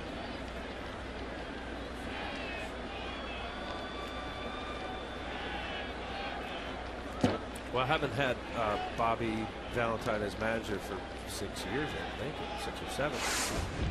You know, if there's one thing, and you mentioned about Donnie Mattingly out in Los Angeles Dodgers, what the job he's doing is, you kind of get behind the closed door stuff. I had Jim Leyland, he'll just sit down and just tell you like here it is. Here it is. But it hardly ever, if ever, got out to the press. And for as much as you don't want to hear it, most of the time they're right, because there's something you're struggling as a player, and yeah, your feelings are hurt, whatever. I'm not getting the job done, I'm getting booed. But for it to go out, and now the way things are apparently being discussed and written, it's can't be. Well, one thing that I would take exception to what Pedroia said, that's not the way we do things here. Well, the way you did things here got your favorite manager fired. So things are going to change when they bring in a new manager. It's not going to be that way.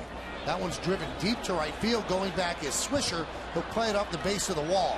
He fires the second, and Casillas in there with a double.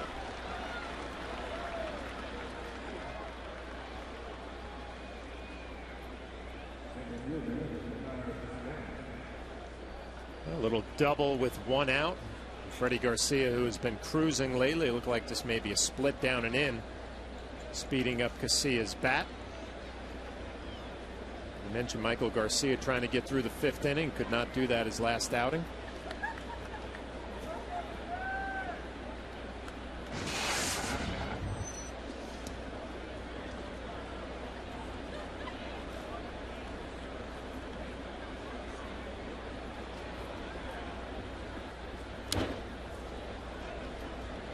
The double by Casilla broke a streak of 11 straight Twins that went down against Garcia. I've always liked Denard Span. This guy's a fast runner, very fast, covers a lot of ground.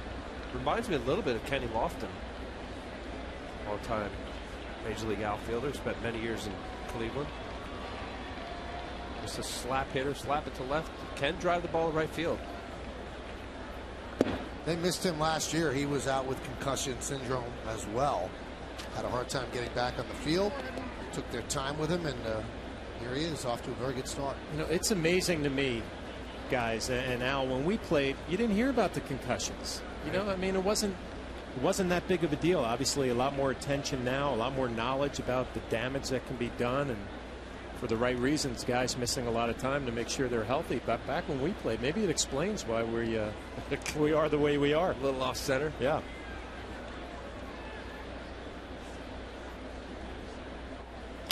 When you got smashed in the face, shagging balls in the outfield, did you get a concussion? Did they ever check for that?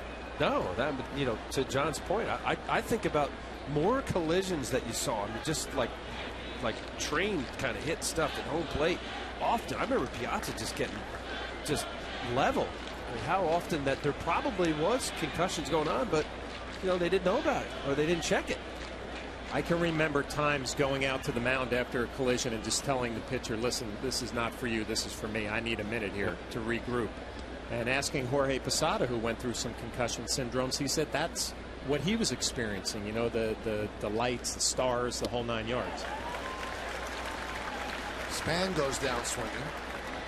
Well, it's interesting. We had a chance to talk to Brian Roberts in Baltimore. Take a look at this strike 3. Wow, this is a hanging split. Now, you see Span trying to identify, is that going to be a strike? Do I lay off? It's got enough downward dip, late dip. I think he's asking Jerry Davis, was that a strike? Watch it out of the hand. Nice rotation. Has enough late movement. That last 15 feet really was the difference for Span to say, I got a better swing at this. This might be a strike. Sometimes as a hitter, you expect a pitch to end up in a certain area and it backs up. A backup slide or a backup split stays up in the zone. You swing right underneath it. Got to bring up Jamie Carroll just to finish the point about Brian Roberts. He's been suffering from concussion syndromes for about a year, and he felt pretty good in spring training. He said you get used to the 8,000 people on a sellout. He said, but when he got to the big leagues with the different lights and the triple deck stadium, it just got him again. It set him back again. He's so frustrated. He wants to play. He's a really good player. He just can't get back on the field.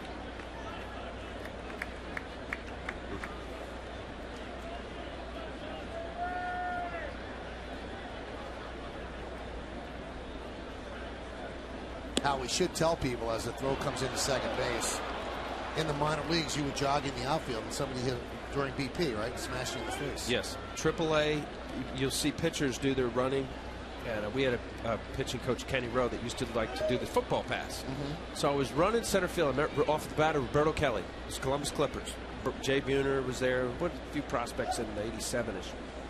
And Rich Bordy, a veteran pitcher with the Orioles, got sent down to AAA. And he's watching me. He's watching the ball. He goes, wait a minute. He's not going to catch that ball. And it hit me right in the face, right in the nose, broke my nose. Ugh. Blisters. Ground ball up the middle and through for a base hit. Casilla rounds third. He's coming home. Here's the throw. Not in time. And the runner moves up on the throw. So Carroll gets an RBI. He's at second. And the game tied at 3. Well, the Twins are going to like Carroll the way he plays the game. Every at bat, he's tried to go right back up the middle, and nothing different here with a sinking fastball inside. Does not try to pull it, just blocks it right back up the middle. Casilla, who runs well, is probably going to score on this anyway. Martin tries to come up and get the out at second base. He cannot, and Carroll advances into scoring position. Those pesky hitters, you know, it just drives you nuts right there. 2 outs, runners in scoring position.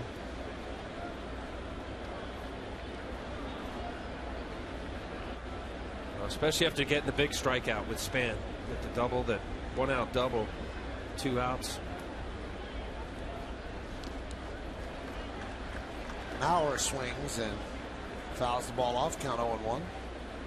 I mentioned Jamie Moyer. I mean, we saw a nice turn, a double play. Started a 6-4-3 double play. Look, he 450 at bats, which is somewhat platoonish. 600 at bats or so is a full major league season. 290 with the Dodgers last year.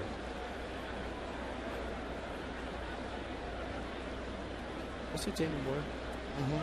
He's a pitcher. Pretty good hitting pitcher, though, at 290. And you're younger than him. I know, he's still pitching. Good for him.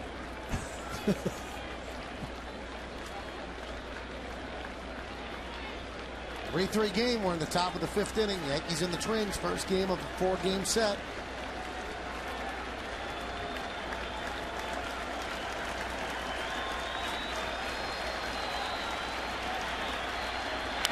Line drive down the right field line. It is a base hit. Carroll will score. Mauer chugs into second with an RBI double, and the Twins have retaken the lead. They're up 4-3. Well, Freddie's not really showing how he really feels. Very frustrating. You get the 2 outs. Jamie Carroll fights off a fastball in. That is a split finger that just stays there as opposed to tumble down and away. This is a very good hitter. I don't care if he's not on the interstate yet. Joe Mauer has shown batting titles in the past. That ball just stayed down and in. Every left-handed hitter I know likes it down there. Good hitting.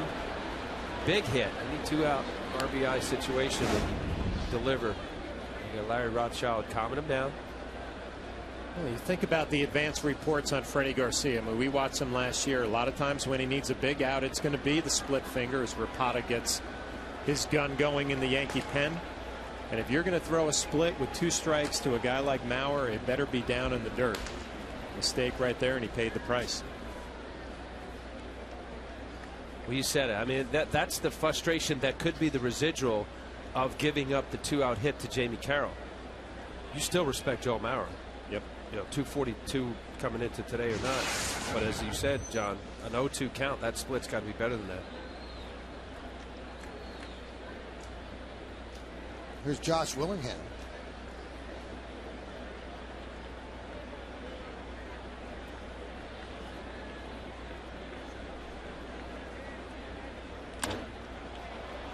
Fly ball, shallow right, coming on as Swisher. He'll make the play. But Garcia gives back the lead. 2 runs, 3 hits, and 1 man left. We're halfway through. Yankees down by 1.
At tonight's Toyota text poll, once again the question, which of these Twins will most likely return to all-star form? You've been texting us at 42951. Standard text messaging rates apply. And here is how you voted. 45% think it's Mauer. Close behind, Morneau, and then Liriano.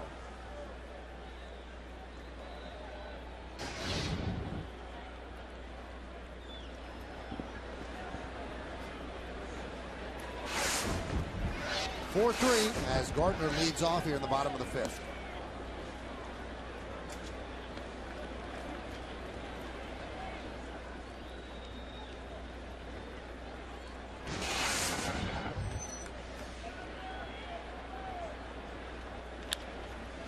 Grounded right to Morneau. And he retires Gardner for the first out in the fifth. Look at that pitch count for Carl Pavano, 62 with one out here in the fifth. Pretty respectable. Now finds himself with a one-run lead, 2 outs away from putting himself possibility in line for a win.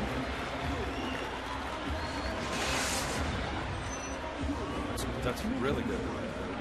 Let's see how this inning plays out. 15 pitches an inning or less. That's great.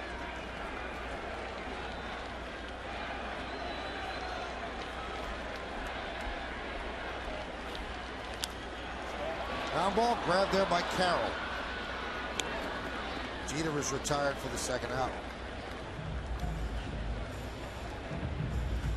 And as an offensive frustration can set in a little bit, you scored 3 runs in the first inning, you start saying, wow, we're going to have a big night. Had some of those offensive stats. All of a sudden, 2 outs in the fifth inning, you're down by a run, haven't scored 3 2/3. Granderson 1 for 2, homered in the first inning.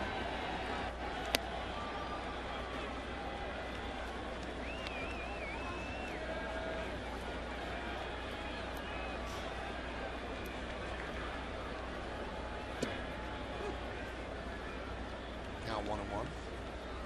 You can see the rhythm from Pavano a lot better than it was early on. Gets on the mound, gets his sign, and goes.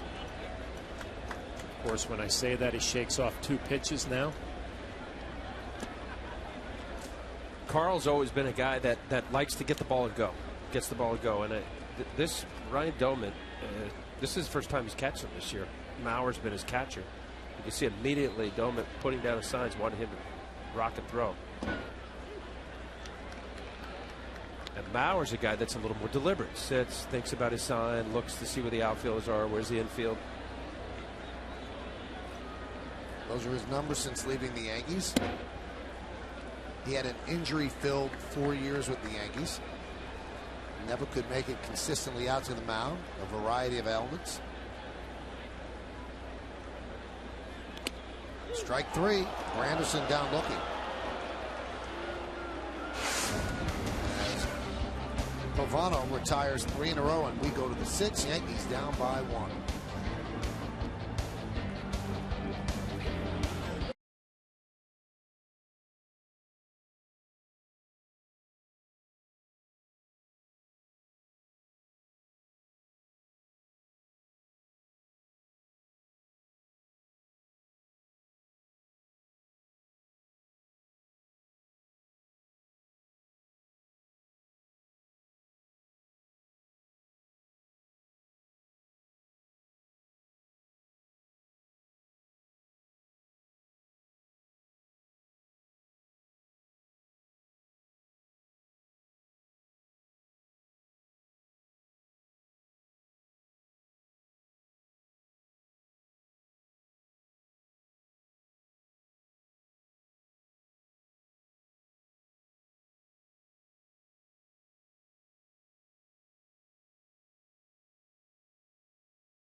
And Justin Morneau will lead off the top of the 6th inning. We'll look at our Home Depot scouting report. He missed a lot of time, only played 69 games last year due to concussions, but he's back at first base tonight. Good news for the Twins, healthy enough to do that, trying to get his bat going. And not too long ago, the MVP in 2006, 321, 34 home runs, and 130 RBIs that year.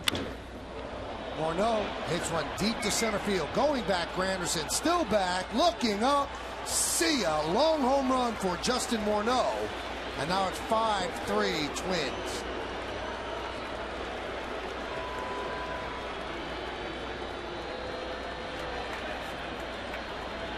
Second home run of the year from Justin Morneau. Ron Gardenhire putting him back at first base tonight. We mentioned the numbers earlier. Loves hitting here at the new Yankee Stadium, and loves the fact that he got a first pitch fastball right down the middle. Took care of it, hitting it in the Yankee bullpen.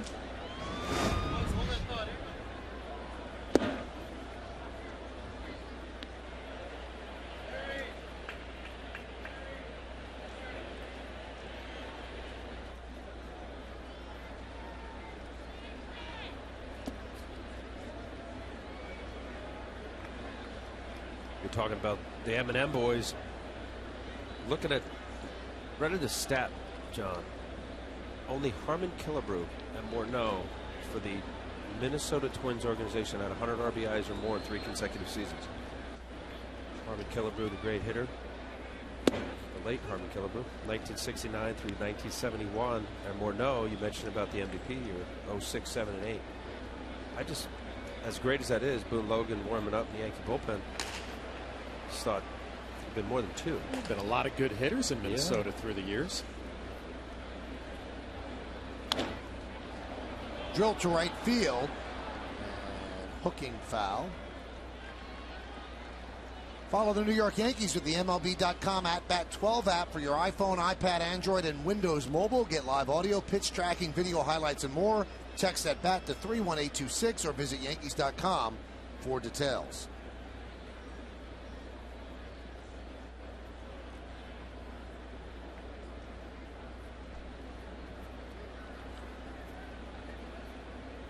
Two to Domit. You know, with Garcia struggling like this, and then you saw on Saturday Phil Hughes also struggling.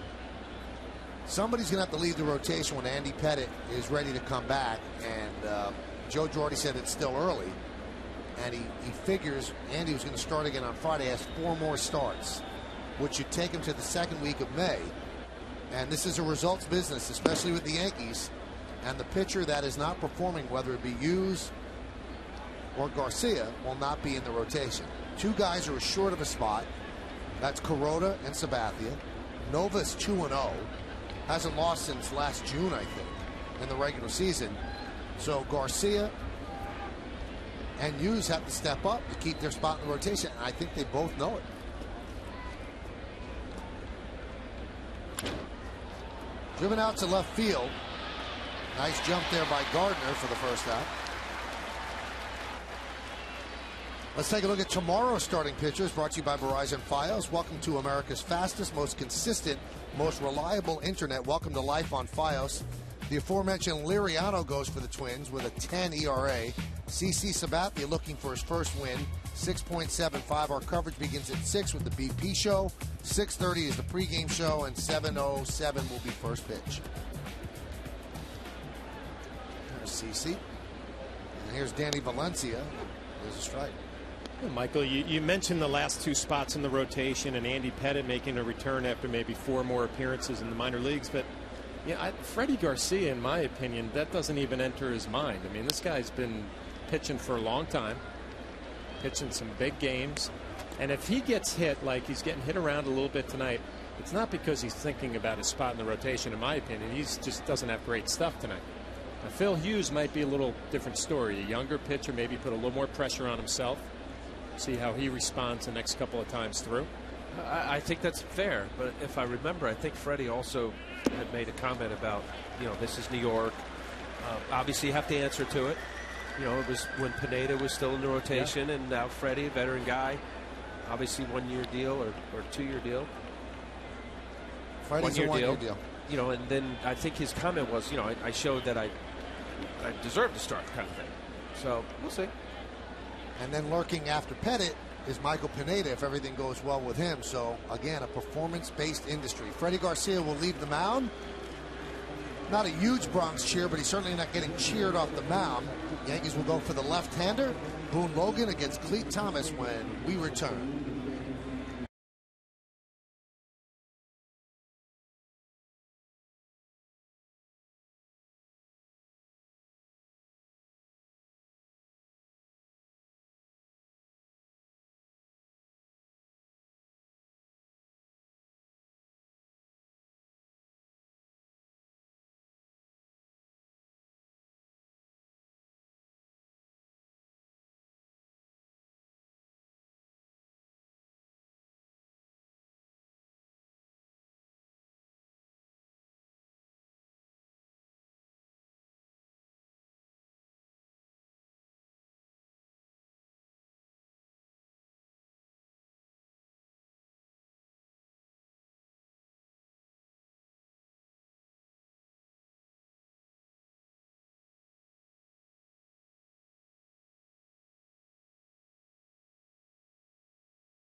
Every day is Earth Day, so come out to Yankee Stadium this Wednesday, April 18th, for a special giveaway when the Yankees take on the Twins and partner with Keep America Beautiful to celebrate Earth Day. The first 18,000 guests in attendance receive a tomato seed packet, courtesy of Keep America Beautiful. For tickets, log on to Yankees.com, visit the stadium ticket window, Yankees clubhouse shops, or call Ticketmaster at 877-469-9849.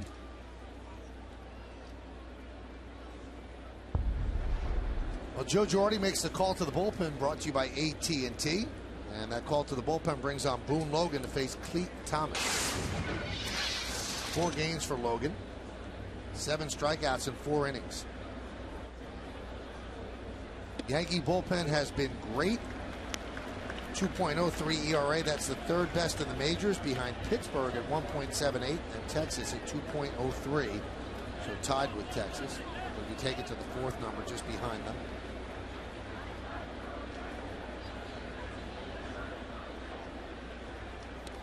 And that clips Clete Thomas and puts him on base. Well, what I think Boone Logan has done so well this year is that first pitch breaking ball, strike 1, and now this is the offset. He obviously didn't want to do that, Clete Thomas. Being able to establish strikes on the inside part of the plate.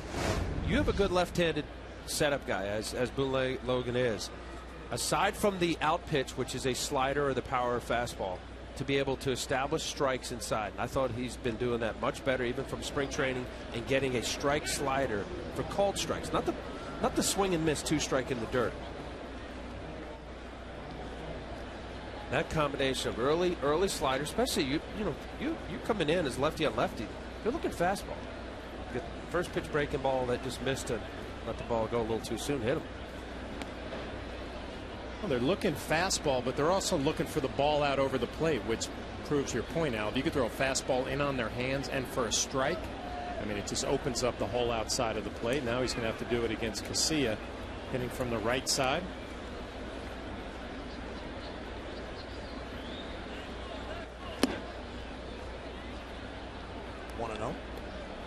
So like the adjustment Logan made last year, where he dropped his arm angle a little bit, a little more deceptive against the lefties, a little more movement on the fastball.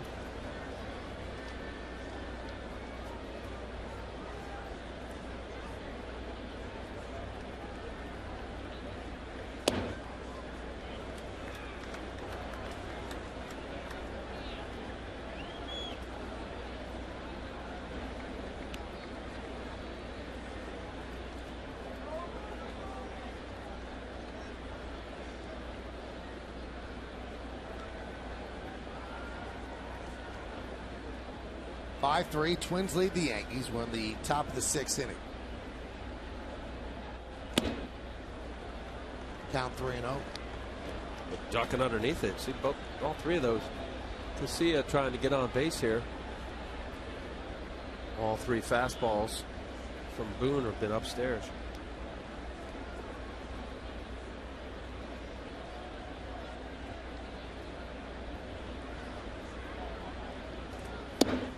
Strike on the outside corner.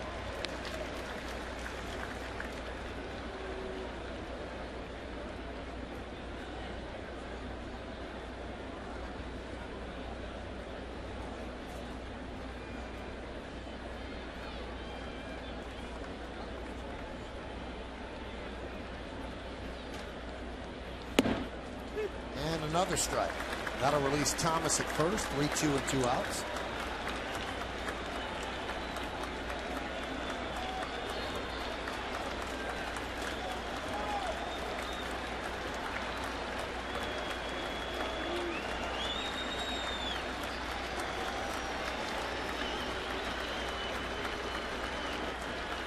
Payoff. Foul back.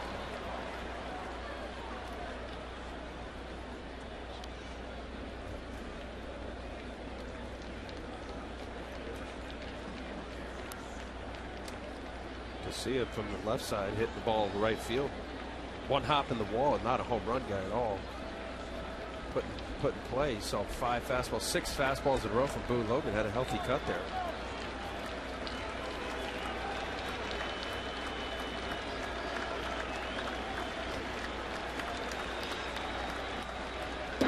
Breaking ball missed inside. Casilla takes it. First and second. 2 outs. And back to the top of the lineup. All right, you're shaking your head because I'm thinking foul straight back, and I know it's Alexi Casilla, but all you have to do is throw a little high school curveball there, and he's taken. For a strike. For a strike. Yeah, but that's the thing. If you throw a slider or a curveball, you have to throw it for a strike. And when you miss, it looks bad. Looks like you gave in. It looks like you gave in to the number 9 hitter. Now you have Span up there, who's a better hitter. Yep. Hitting .440 early on this year against lefties. But I agree with you. You're sitting there as a catcher saying, if he can throw it over the plate, yes, we have an out. If he misses, it looks bad. Now all of a sudden, runner in scoring position with your leadoff hitter. But as a pitcher, you always believe you can throw it for a strike. You better. Yeah. But you know what? You'd want to call it yourself as opposed to the catcher to convince you it's the right pitch. I felt that way. Especially, you're right, because everything paints that you gave in, number 9 hitter, challenge him. Well, I just threw 6 in a row. I got behind 3-0, got to 3-2. He fouled it straight back. With a good swing. With a good swing. That, yeah. I mean, that to me is the fun cat and mouse of the battle. Pitcher, hitter.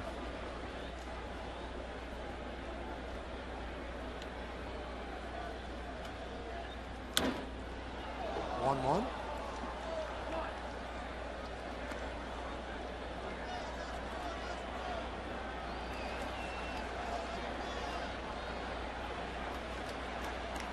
Span chased in his previous at bat with a would look like a high slider, emergency pitch at the very end from Freddie Garcia. Ended up swinging at it. Again went after the high fastball there.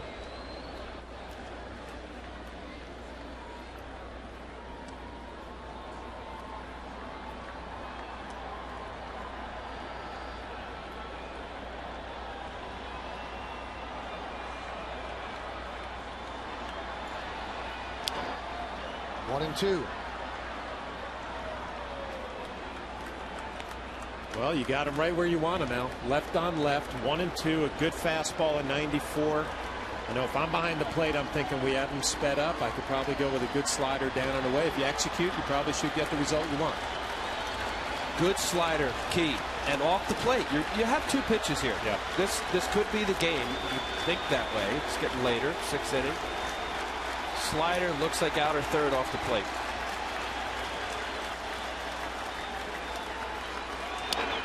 Slapped out to short on a short hop. Jeter fires to Cano, and they get Casilla for the final out. Well, one more run on the Morneau home run. 2 runners left. We're at the bottom of the 6th. Yankees down by 2.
Time for the game summary, brought to you by your local Nissan dealer. 5-9-1 for the Twins, 3-6-0 for the Yanks. Mauer, 2 doubles, a ribby, and a run scored. Morneau, solo home run in his first game playing the field this year. And Jeter and Granderson opened up the first inning with back-to-back home runs. Alex Rodriguez, who was 2 for 2, steps in against Pavano. 1-0.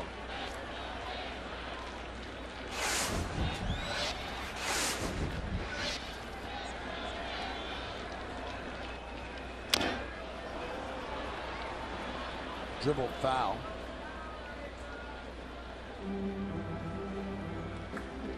Don't know if a young pitcher would have been able to navigate his way out of that first inning. Pavano has seen it all. He just got hit very hard in the first inning, but somehow kept it together. Didn't let the game get out of hand. And now he's at 71 pitches in the 6th inning, which is pretty good.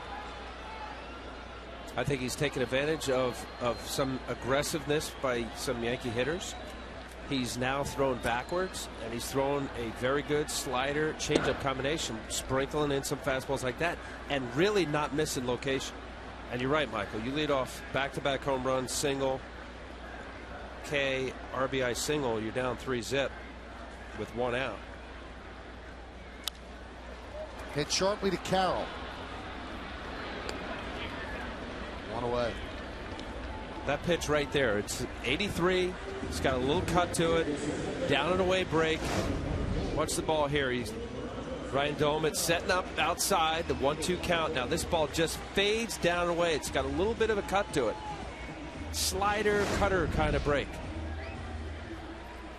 It's so easy to say, though. You know, you can't try to do too much against a guy like Pavano because, like you said, Al, he's not going to give in. He's going to move it a little bit. You really have to be disciplined in your approach just to kind of drive the ball to the gaps. I wonder if the Yankees offensively now paying attention a little bit, like, you know what, we're down by 2 here in the 6th inning when we thought we were going to crush this guy. Turn it up a notch. We'll see if they can do it.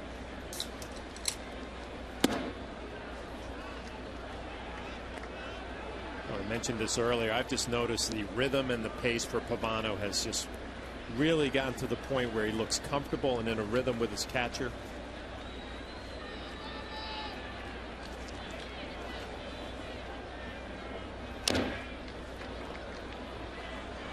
Count 1-2.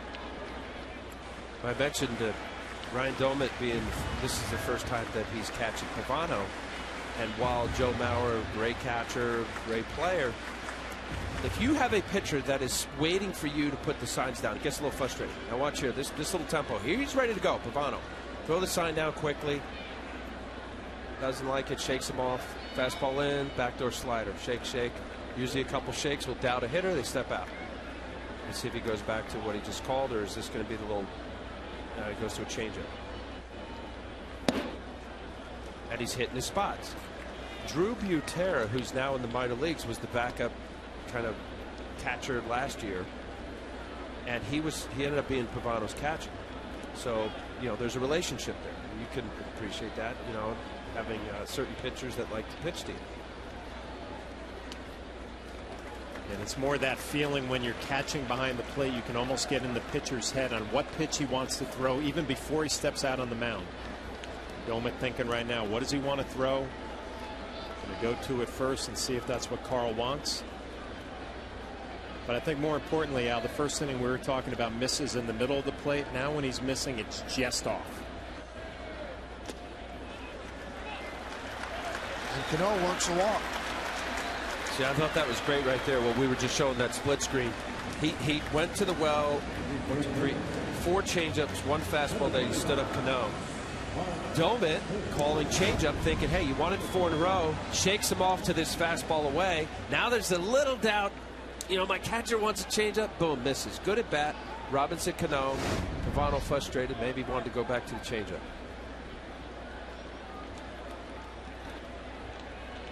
Cano is the Yankees' first base runner since Rodriguez led off the 3rd with a single.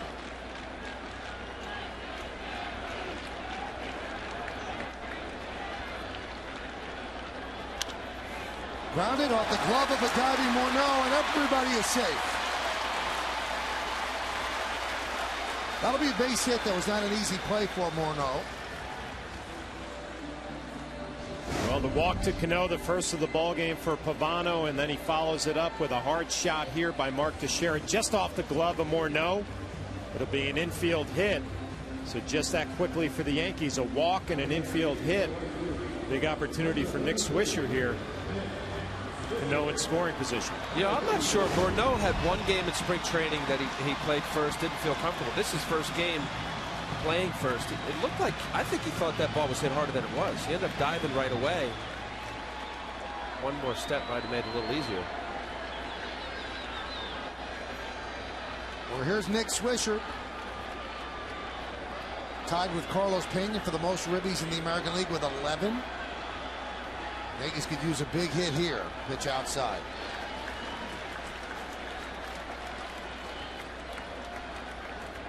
Again, we talked about it a little while ago against Pavano. He's missing just off the plate with split fingers, change-ups, little cutters. Nick Swisher, you really got to be disciplined. Pick a half of the plate. If you get it in that zone, take care of it. There's a strike. I like that take right there, though. It looked like Nick had a little problem with Jerry Davis, the home plate umpire, on that call. It's not what you're looking for. It's a little out of the zone, a borderline strike. Be patient enough to take it. And wait and see if you get a mistake. Look at the late movement on that changeup. Soriano getting ready for the Yankees as we approach the 7th inning. Here in the bottom of the 6th, Yankees down by 2. Cano at second and Teixeira at first. One man out. Sit, changeup. He's comfortable with it. He's staying back here, John. If you're Nick Swisher, you have some room to that left center field gap, span shading a little bit to right center. Think the other way. If you get a pitch in, you'll be able to react. There's that heater. Now, do you give Pavano credit for 2 borderline strikes? If you take a look here, Jerry Davis, the home plate umpire. Wow, it's off the plate. A couple of borderline pitches, and Pavano gets the benefit of the doubt on both of them. Off the plate. You wonder that previous pitch, Jerry looking at Nick. No question, balls and strikes. I'll show you. What a difference, Al. Now a 1-2 count. Oof. Stays alive. You have to do that. You have to protect now if you're Nick Swisher. Anything close, try to put it in play.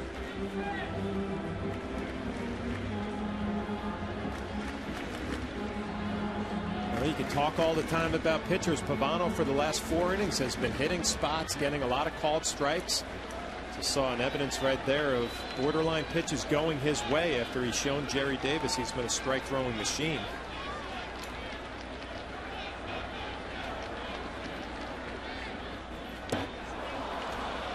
He gets him. Swisher down on strikes. And that passes the baton to Raul Ibanez. Big spot. Carl Pavano on that at bat. He's had a few really good late moving changeups. 2 in that at bat there to Nick Swisher. Would just watch this ball. This is dropping like a splitter. Ball almost bounced on the plate. See, there's the grip, circle change. You got the little C right here, and then get on top, invert, pronate your arm. Yes mode, slow motion, yes mode. You know, catching Pavano, he would throw a changeup and a split depending on how he felt that night. Had both pitches in his arsenal. Found one that's working. He's going with it.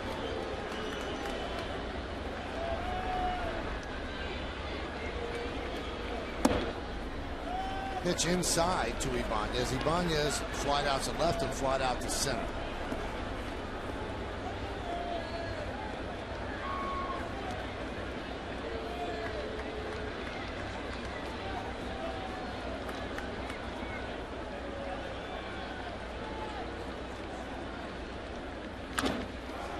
Ground ball to second. Casilla gets Ibanez, and the Yankees strand 2. No runs a hit. 2 men left. We'll go to the 7th inning. We'll see Joe Mauer coming up in the middle of the order.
Baseball on Yes is brought to you in part by Toyota, the official hybrid of the New York Yankees.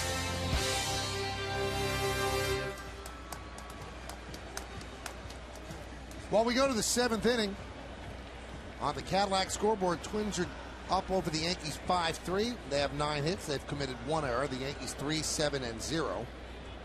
Boone Logan still in there in relief of Freddie Garcia, who lasted 5 2/3, so an inning longer than he did in his first start. And Jamie Carroll will lead off. And then Joe Mauer.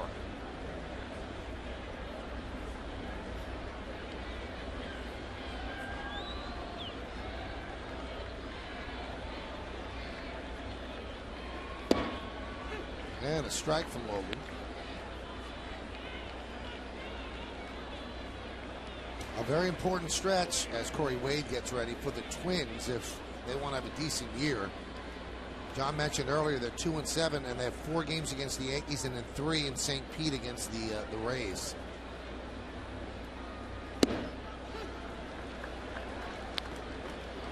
as Yogi would say, it could get late early.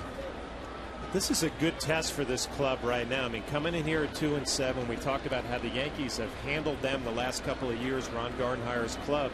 We got a 2-run lead here in the 7th inning. Can you find a way to finish it out and get a win here in Yankee Stadium?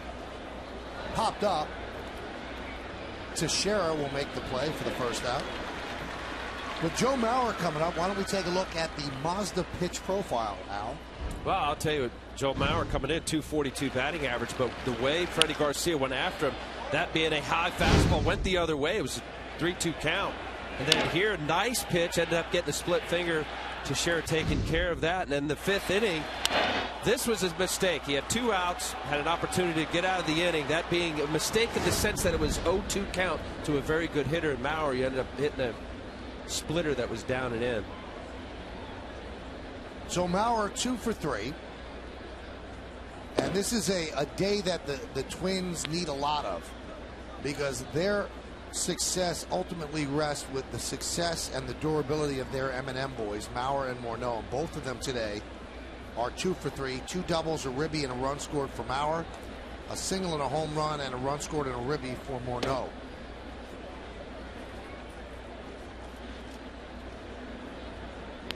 Ravano outlasted his struggles in the 1st inning, got out of some trouble in the 6th, and he has a 5-3 lead after 6. I'm laughing watching Pavano in there with his catcher Domit. I mean, he is one of those guys out that talks between every inning to the catcher. You know, vocal pitcher, wants to talk about what happened, what he's going to do the next inning. Other pitchers didn't want to talk a whole lot. He gave them their own space. I'm gonna figure that you probably didn't like the chatty pitcher. I did whatever I had to do for that pitcher that day, whatever he wanted. You didn't come up with a. I should rephrase that. Not whatever he wanted, with limitations. Wow, did you get that, Michael? What I get is he would hate dealing with you. Did I? We never hooked up, I don't think. No, I think we did. I came in as a reliever. Oh yeah, reliever. Yeah, not as a starter.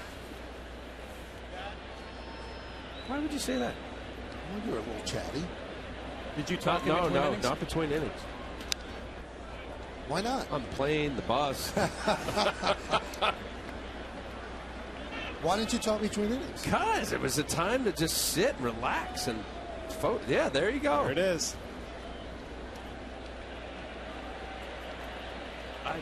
You know what? Whatever works. Okay, so that's. Would you do that? Doman saying, you know what? Yep.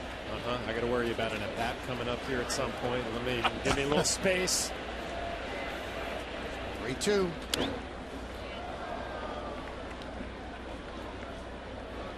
You know, Carl's talking. Watch his body language, talking about a hitter. You know, maybe we can move him off the plate. Thinking ahead in the lineup to the next inning and what ultimately I would like to do. Doman looks like a bobblehead right now. That's like, yeah, okay, go sit down. All right, now I can worry about my at-bat. Let me watch Boone Logan here.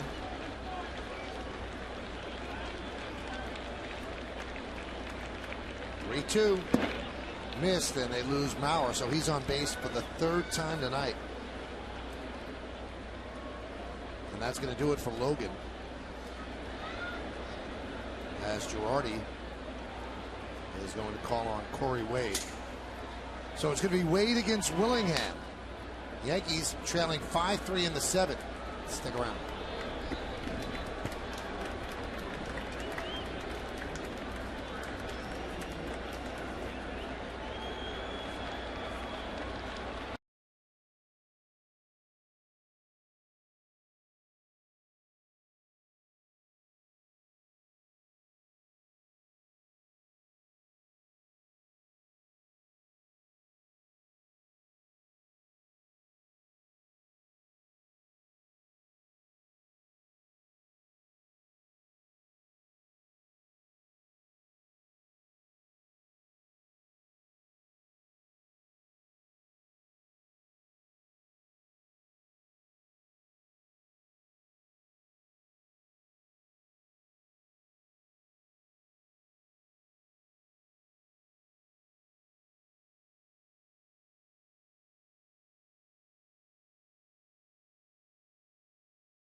Later tonight, don't miss WB Mason presents the Joe Girardi Show as the skipper breaks down the season so far, including a recap of the home opener against the Angels, and Joe answers your questions submitted via Twitter.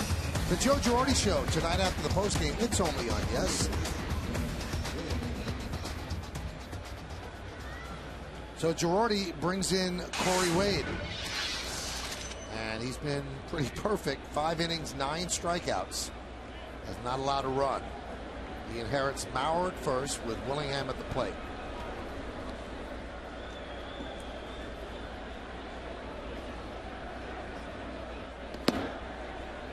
Count 1-0. You know, I laugh when I see those numbers for Corey Wade. I worked a few of the spring training games that he pitched, and he got hit around hard. It just goes to show you spring training doesn't mean anything. You get during the regular season when the lights go on. Corey Wade was ready to go.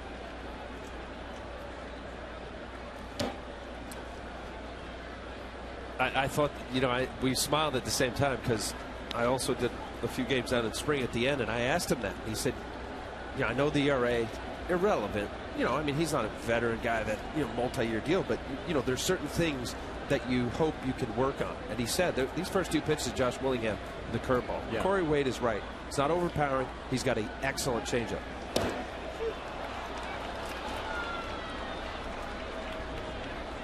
He moves to second. Going on the pitch here. There's a slider stealing this bag. Joe Maurer running. I mean, you don't expect that. The catcher has had some leg problems, but he takes advantage. And Russell Martin just tried to be a little bit too quick and clanked it off his glove. Is there ever a surprise moment where you're thinking this guy's not going? Without a doubt. Right. There are times, yeah, guys are on base and you almost relax behind the plate. Not saying that happened right there with Russell Martin.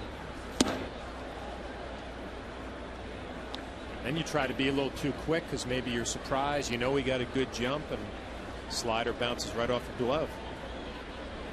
2-run game here now. Another runner in scoring position with a hot hitter in Willingham.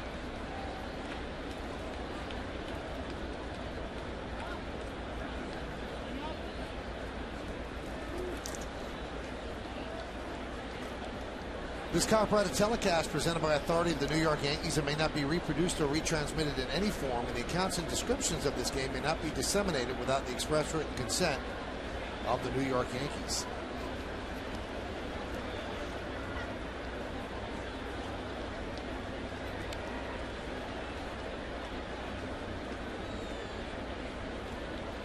Fastball count went all breaking balls, 2 curveballs and 2 sliders.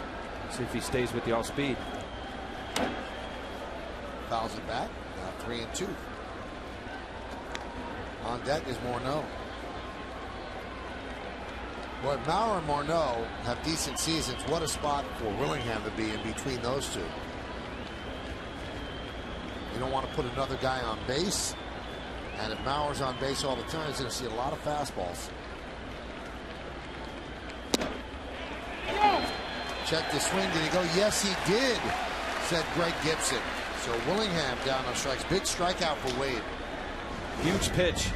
This is a very good slider. He had 2 different variations of breaking balls. The pitch before that was a backup slider that stayed inside. You see the check swing. Good call. Watch this ball now. Closed delivery, meaning across his body a little bit. I think Willingham knew it. That was one of those, boy, I hope he doesn't ring me up.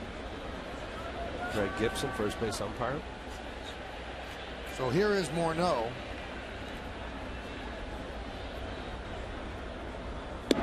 Morneau had a home run in the 6th inning. Check out this stat.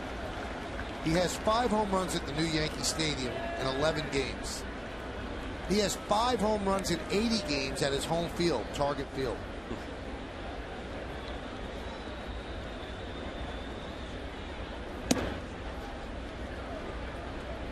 You guys surprised they're going right at Morneau here?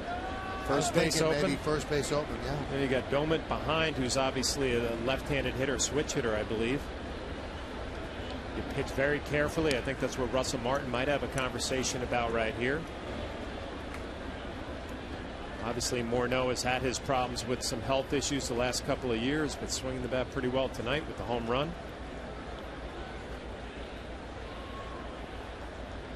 Yeah, there was a bang on his glove, thinking I have to get on the same page here.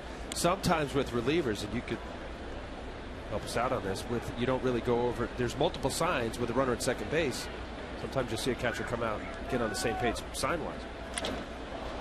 High drive, left center, going back. Granderson, still back, and he makes the play. Oh, what a play by Granderson! He took away an extra base hit and 2 RBIs. Might have saved the game with that running play. What a play by Curtis Granderson. A long run and just got it into the webbing for the final out of the inning. No runs, no hits, no errors, and 1 man left. At the end of 6.5, time for the 7th inning stretch here at Yankee Stadium. Also time for God Bless America.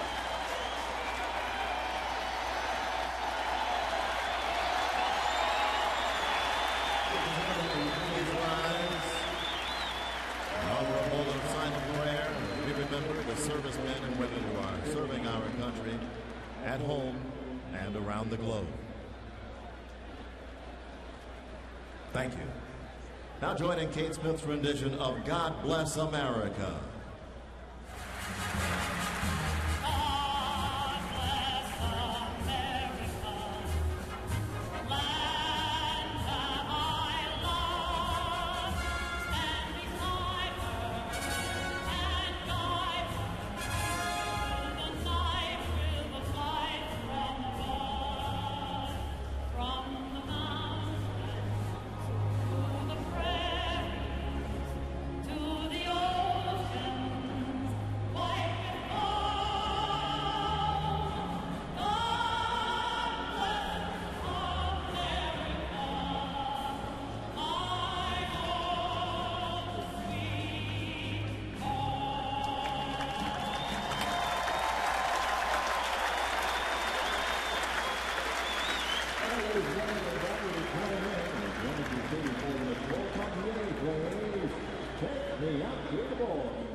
Thank you, Bob. Here at Yankee Stadium, crowd still buzzing over that play by Curtis Granderson. Quite a play, John. Well, I think the reason for the buzz is how far Curtis Granderson traveled for this ball. You can see he was shading a little bit to right center and makes a stretch catch out on the warning track, crashes into the wall a little bit. But up here in the booth, I thought there was no way he would be able to cover enough ground to make the play. And as you mentioned, Michael, might have saved a huge run for the New York Yankees. I think what made that even more special was that there was the hesitation because Gardner's addressing this, going after it. And at the very end, what a catch. Russell Martin swings and misses at Pavano's first offering in the bottom of the 7th.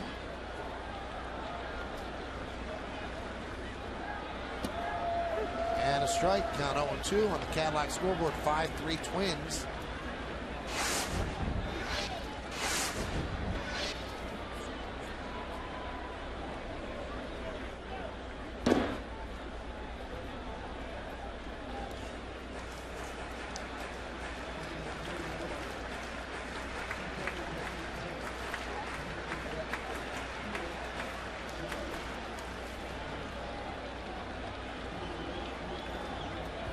Pavano at 90 pitches right now. He threw 101 pitches against the Angels his last start.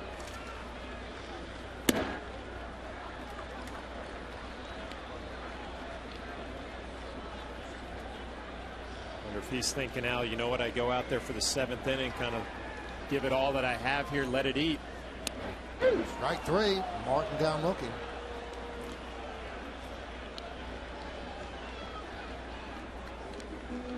It has been his changeup in these last few innings that really, Brian Dunsing, former starter, left-hander warming up. Watch this. It's a give up. Look at how much movement that is. It's almost breaking like a breaking ball. Straight down. That's a changeup. We talked about earlier, a little deception, tucking that left shoulder to hide the baseball. A little tougher to get a look. Since that first inning, has really kept the balls on the corner of the plate, is not missing down the middle. Gardner shows bunt, pulls back.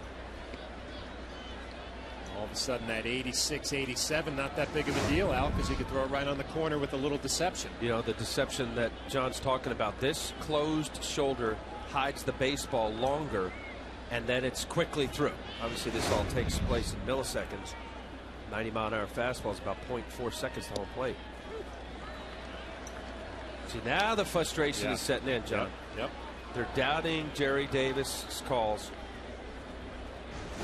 Let's see if this ball is up. I think he's complaining that ball is up, maybe off the plate as well. It is a fact of life at the major league level. If you have a pitcher who throws pitches on the corner and just off, the umpires are more apt to call strikes because you're always around the strike zone. He doesn't get the call right there. A little frustrated, Pavano. When you're a pitcher and you can throw the ball consistently around the plate, he's only walked one, I think, tonight. You're going to get a lot of the benefit of the doubt from major league umpires. Swing and a miss. 2 down. Hey, you can vote along with us for tonight's Chevy Player of the Game. Text your vote to 42951 or vote online at yesnetwork.com. Tonight's candidates are number 1, Derek Jeter, number 2, Joe Mauer, number 3, Justin Morneau, and number 4, Carl Pavano. Vote now, make your voice heard. Standard text messaging rates certainly do apply. Here's Derek Jeter.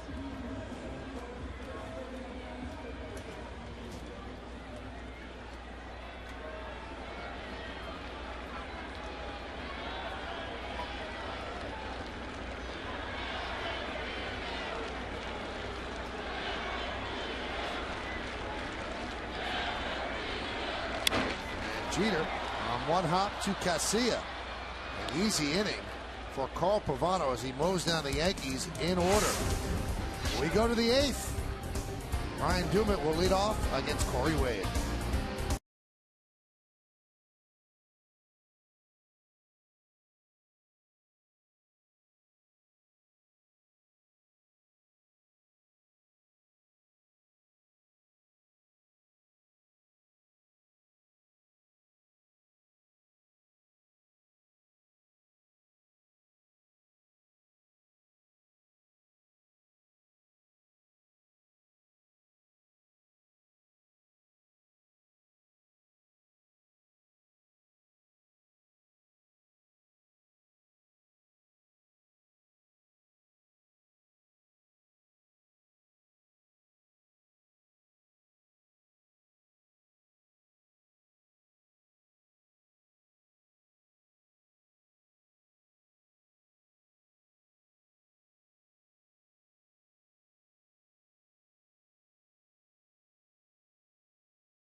cast out for the WB Mason postgame. Bob Lorenz is back in the studio to break down tonight's series opener. Plus, Meredith Marakovitz gets the team's reaction and Joe Girardi's comments in the manager's report. It's the WB Mason postgame, and it's only on Yes.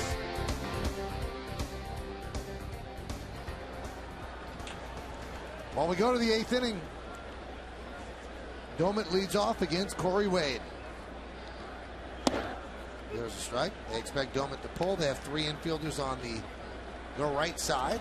Only Alex is on the left side for the Yanks. In the outfield, they're more or less straight away.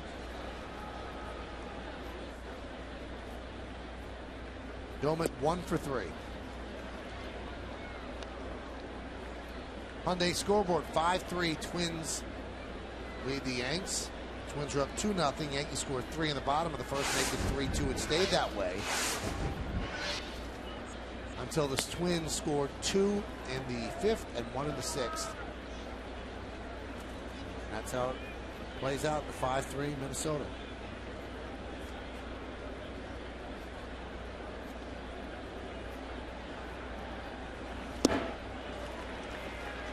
Now 2-2.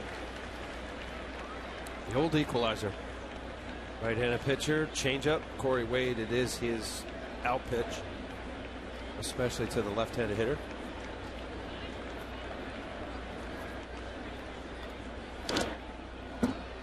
Still 2-2. Big shutdown inning here. Now the Yanks are down by 2. Corey Wade, opportunity to get a 3-up, 3-down. Remains to be seen whether Ron Gardenhire brings Pavano back out. 96 pitches. You say, John, 90 was his highest so far? 101, I think. 101, okay. Well, it looks like he'll probably bring him back out. Grounded in short right field. Oh, it's going to be a tough play. And he loses the handle, so Domit picks up a single. Got the sense that if he doesn't lose the handle, he can still get Domit there, showing a lot of range to the backhand side. The thing with Robinson, anytime he's anywhere near a baseball with the throwing arm and how accurate he is, you always think he has a chance. Would have been an extremely tough throw. Couldn't get the handle. You know, I'm fascinated by the scatter reports. You know, Ryan Domit, longtime Pittsburgh Pirates catcher. You know, the shift. I'm looking at where that ball would have been had it just been regular defense. Driven into right center field. That is going to be a base hit. It splits the outfielders and it goes to the wall. Played out there by Granderson. They are waving home Domit. Here's the throw from Granderson. Well, from Cano. The play is not in time. Domit just got ahead of the throw.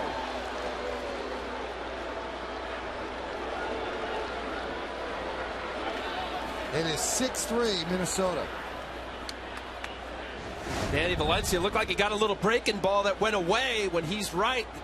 Drives the ball to right field. Quick transfer, just a high throw from Robinson Cano. You see Russell Martin trying to make the tag. Ryan Domit, excellent job eluding it. The tag, had he slid a regular slide even straight in. Watch the very end here. Jumping up, the agility of Russell Martin. And that was nice the whole slide. problem right there with the high throw. You know, if that throw is, sorry, Michael, if that throw is a little lower, he probably is able to apply the tag. Yankees bring the infield in.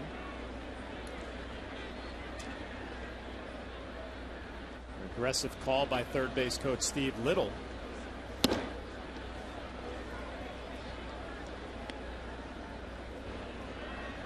Hate to have that first out at home plate. He could have been second and third, nobody out, but he was aggressive and it paid off for him.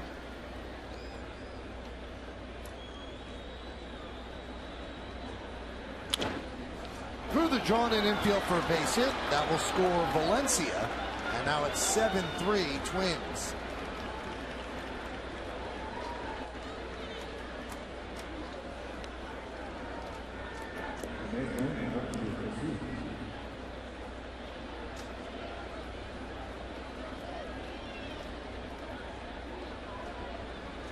So the Yankee bullpen, which has been so good in the early going here, gives up a couple runs here in the 8th inning. And here is Casilla. Cleat Thomas leads off first. And he goes. Line drive right at Cano. That's going to be a double play. So even that ball was hard hit, but right at Cano. Well, it's a type of baseball Ron Gardenhire and the Minnesota Twins like to play. A little hit and run. Casilla hits the ball hard right on the nose, right at Robinson Cano. An easy double play. A lot of damage already done here in the 8th inning.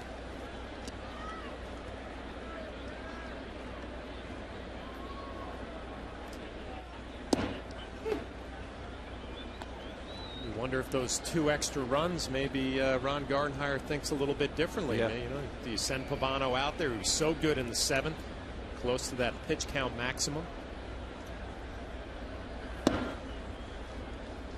Well, he's got, with the 2 outs, I believe Dunsing is still warming up in the Twins bullpen.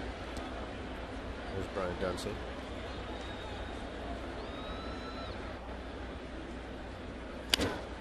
There's a base hit past Alex Rodriguez into left field. Span will stop at first as Gardner gets the ball in.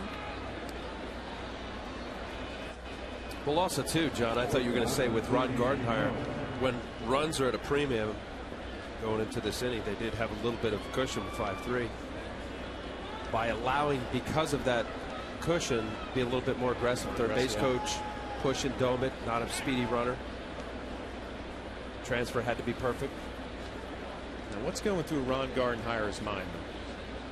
They got 6 more outs to possibly get a win here in Yankee Stadium, get the first game of the series. I mentioned the whole game how the Twins have had trouble here in New York against the Yankees. Yeah, like 7-33 under Ron Gardenhire. Sure, he still does not feel comfortable on that top railing. Seen a lot of games here in New York.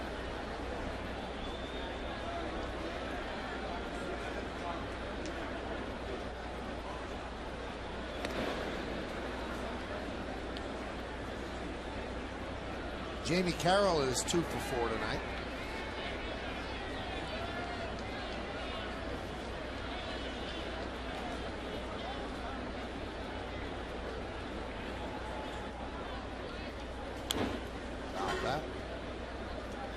See Robinson Cano really shading Carroll right up the middle. We've seen him try to hit the ball right back up the box the whole night.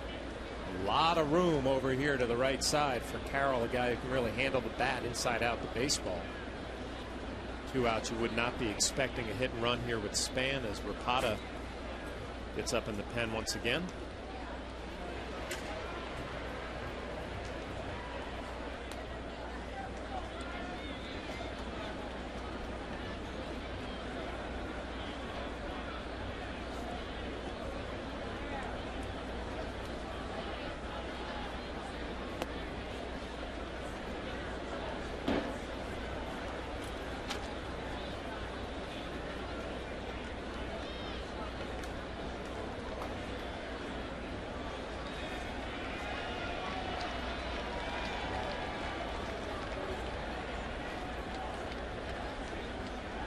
One foul away.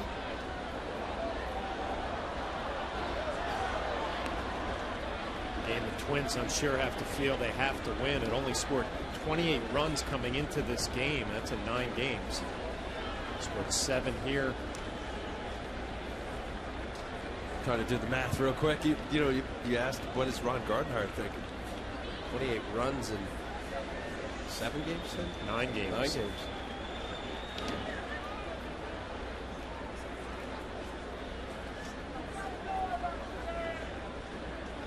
Just over 3 runs a game.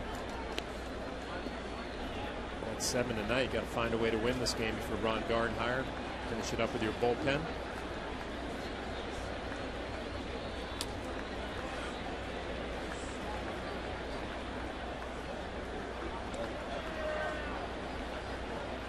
So he's short Len Perkins, who went back to Minnesota, had an MRI on his forearm. He said he's okay. He has been the primary setup guy. Chopped right side, and Cano ranges to the glove side, and a nice stretch by Teixeira for the final out. But 2 big runs against Corey Wade. 2 runs, 4 hits, No errors. One man left on base. Coming up for the Yankees, 2, 3, and 4 in the order. Granderson, Rodriguez, and Cano.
That is to honor a friend, graduate student Brian Bloom, who was among those killed in the shootings at Virginia Tech 5 years ago today. And he was a big fan of Granderson's. They communicated via blog, and he has never forgotten him. And Granderson has maintained a relationship with the Bloom family in the years since Brian's passing. And Granderson said, "It's amazing how someone I never met can be that impactful." So he remembers Brian tonight with that wristband.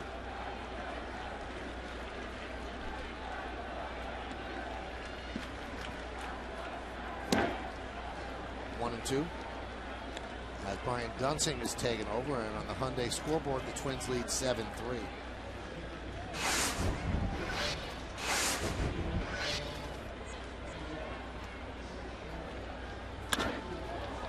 That one is looped into center field. Span coming on. Can't make the play. So a base hit for Granderson. He's 2 for 4. Well, Dunsing did a nice job getting ahead, and you get a good look on Yesmo. Bernard Span coming in, trying to make the backhanded catch. It's off the edge of his glove. Another hit for Curtis Granderson. Nice job out front a little bit off the end of the bat, but stays through it and is able to pick up a base hit. Yankees trying to get something going here in the 8th. Good bid, just out of his reach.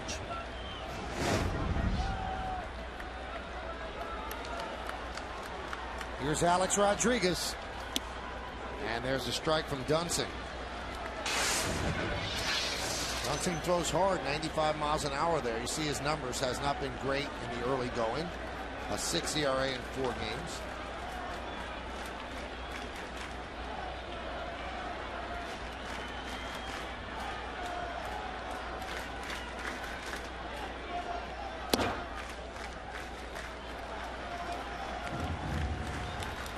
Well, velocity-wise, this is not the Brian Dunsing as a starter.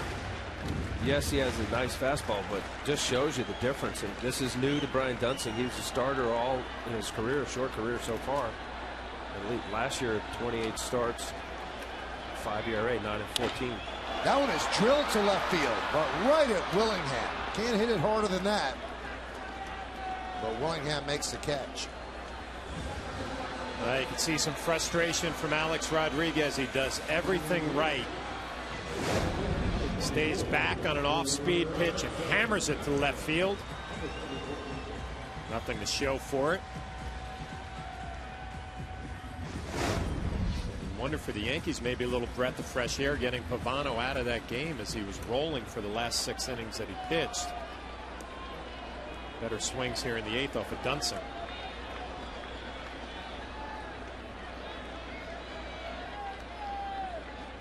Cano grounds one up the middle. Grabbed there by Casilla. He gets the force at second. What a play by the Twins second baseman. Taking a base hit away from Cano. Cano out in front. Looks like a little off-speed pitch. Slider breaking away. Dunsing trying to do a little kick save. Maybe it slowed the ball down enough. Casilla, nice flip. Still mindful of maybe a double play. Quickly making the transfer to Jamie Carroll. Carroll making sure that he gets the short out at second base. What a play. Just to get to that ball. Flip a little high. Nice play. Pitch to Teixeira is inside.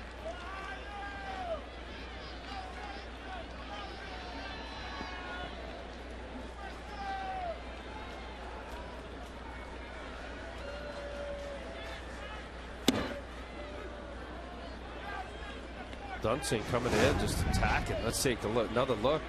Lexi Casilla, beautiful flip, a little lower. Perhaps Carroll might have made the transfer and go for the double play.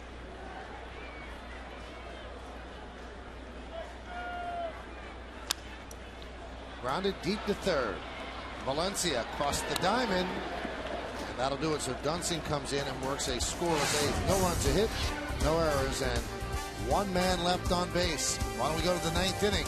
Beautiful play by Casilla to stop any kind of rally the Yankees might have had.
Joe Mauer and the Twins. Coverage starts at 6 with Audi batting practice today.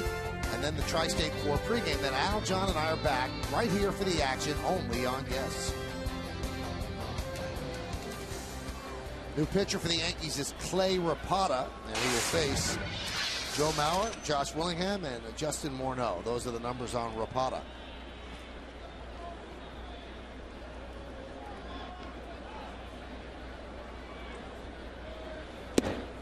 And a strike.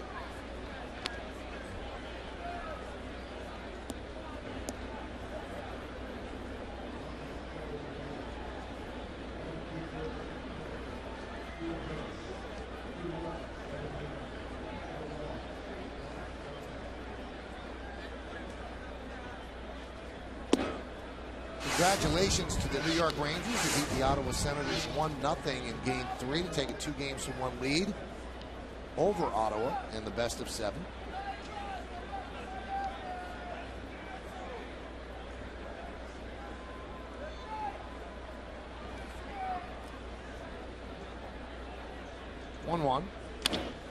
Another base hit from Mauer. 4th time he is on. We gave you the numbers earlier. Both Mauer and Morneau love hitting here at this ballpark. So 2 doubles and a single and a walk for Joe Mauer. Well, this looks like the Joe Mauer of old, who does not flinch against a left-handed pitcher, and a guy like Rapato drops down a little bit, does not try to pull him, goes the other way. It's a pretty hard line drive the other way. Good sign for the Twins tonight with Mauer and Morneau.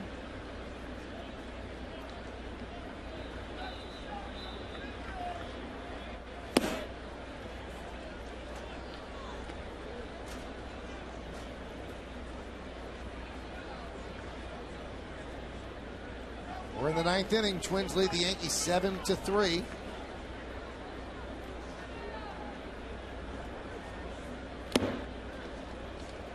Count 1-1. Matt Capps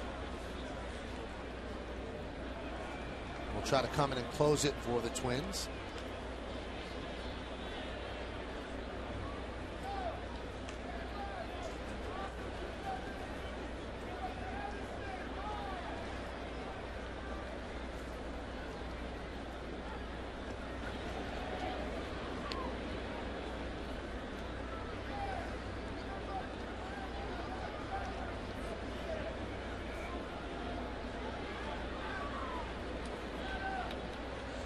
Seven runs on 14 hits for the Twins, 3 runs on 8 hits for the Yankees. A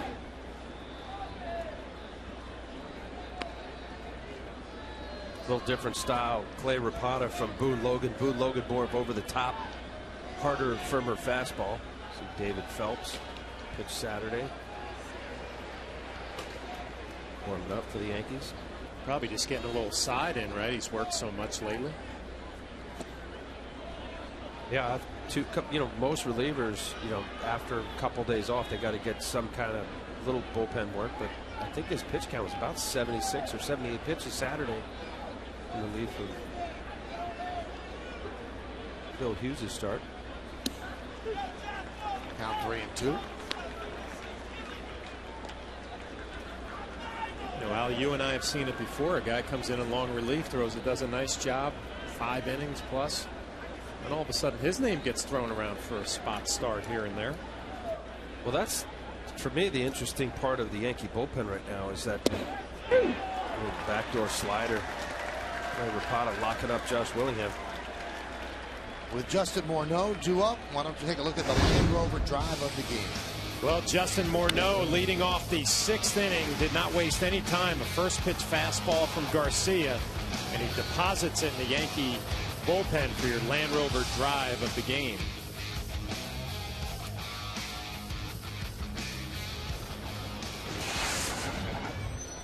Now, just talking about the Yankee bullpen, you always have that long guy that really is the 6th starter. Yeah. And really, if it looks like right now David Phelps is that guy. We saw what he did on Saturday in relief of Phil Hughes, and then having 2 situational left-handers.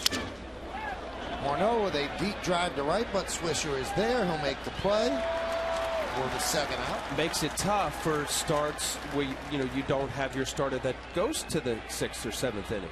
To have situational mix and match guys, you have to have that somewhat formidable guy who could give you consistent 3-4 innings periodically. And right now, from looking at it, it's either Corey Wade or David Phelps. Here's Domit, who is 2 for 4 today, and also has done a great job behind the plate, nursing Carl Pavano through that rocky 1st inning and straightening him out. And ever since, the Yankees have put up nothing but zeros. Al was mentioning Drew Butera, who was Pavano's catcher last year. Now all of a sudden these guys got something good going here. Domit and Pavano, after those shaky 1st inning, 6 quality innings after that, you go in the clubhouse. If you win this game, look forward to the next time working together. I think that's an absolute based on how he was able to settle him down. Wherever the communication was, Pavano pitched that good ball game. Grounded to Alex Rodriguez. He'll go the short way, get the force, and that will do it. Do the Yankees have a rally in their bones? It'll be Swisher, Ibanez, and Martin. It has to be more than that for them to score 4.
Welcome back to Yankee Stadium.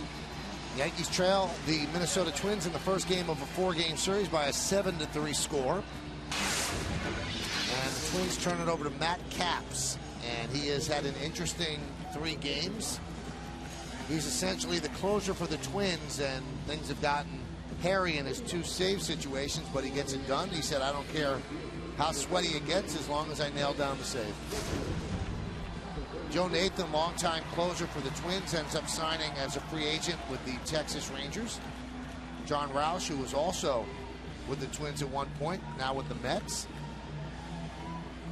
So let's see what the Yankees could do against Matt Capps. Nick Swisher will start it off. Yankees just took 2 out of 3 from the Angels. And the Twins just got swept 3 games by the Rangers.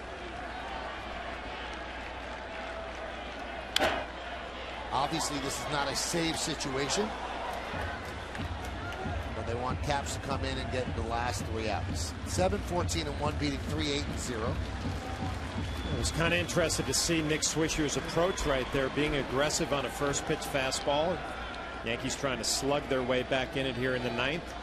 Sometimes you're told to go up there and be patient against a closer, see if he'll walk a few. And Jerry Davis, the home plate umpire, is at a very generous pitcher strike zone tonight. Nick Swisher decides to go up there and be aggressive.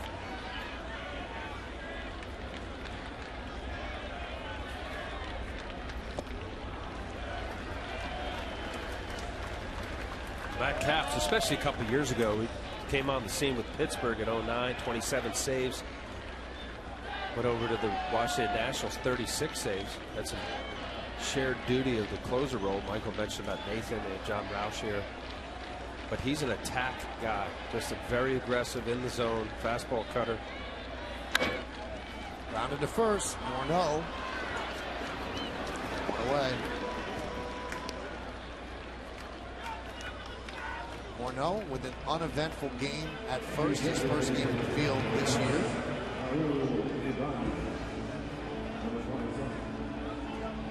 The Twins 2 outs away. And this is not insignificant when you consider how poorly they have played here under Ron Gardenhire. 5-28 in the Bronx at both stadiums, and 18-51 overall against the Yankees. That's regular season ineptitude. So a win is not something to be sneezed at.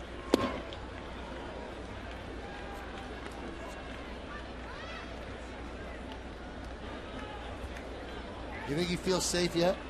No.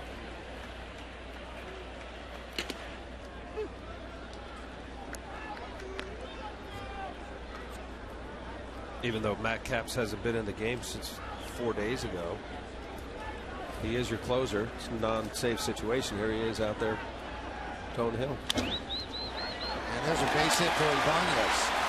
Yankees get a base runner on here in the bottom of the ninth.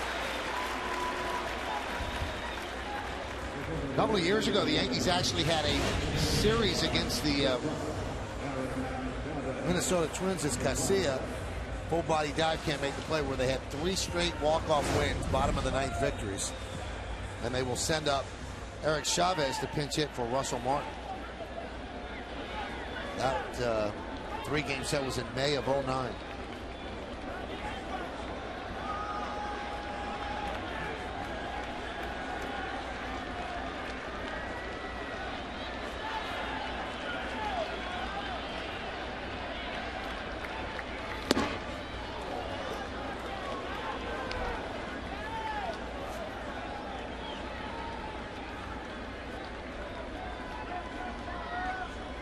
The role of a pinch hitter. He's here for 3 hours. Just about exactly 3 hours. Eric Chavez, longtime starting third baseman for Oakland.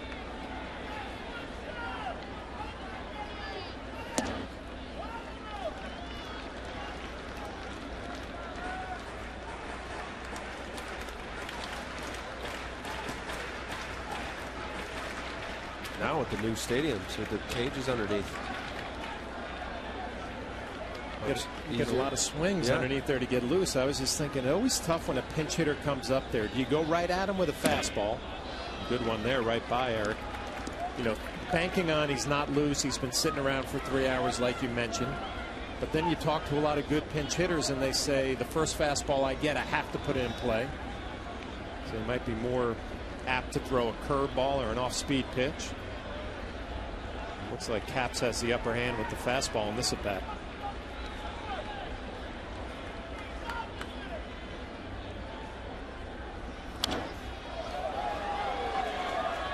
Now that one up to 94 miles an hour. Well, and also too, John, it depends on the pitcher. If you got a guy that's his MO, pretty much attack with a fastball, decent command, put the plate in quadrants. And that's what Matt Capps has been since he's been in the big leagues. Better velocity a couple years ago. He pushed on upper 90s.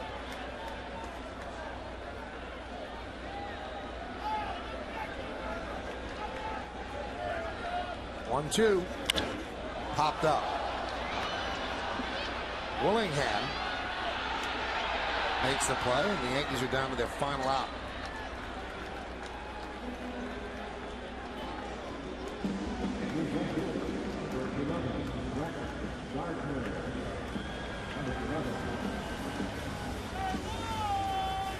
That leaves it up to Brett Gardner to keep this game going. Gardner 0 for 3 tonight. Fly to center, grounded to first, and struck out. All 3 against Pavano. Carl Pavano will get the win if the Twins hold on. Well, he earned that win after the adjustments he made after the first inning. It would be a very disappointing loss for the Yankees. Looked like they had all the momentum after the first, coming back with 3 runs to take the lead, and nothing since. There's a strike.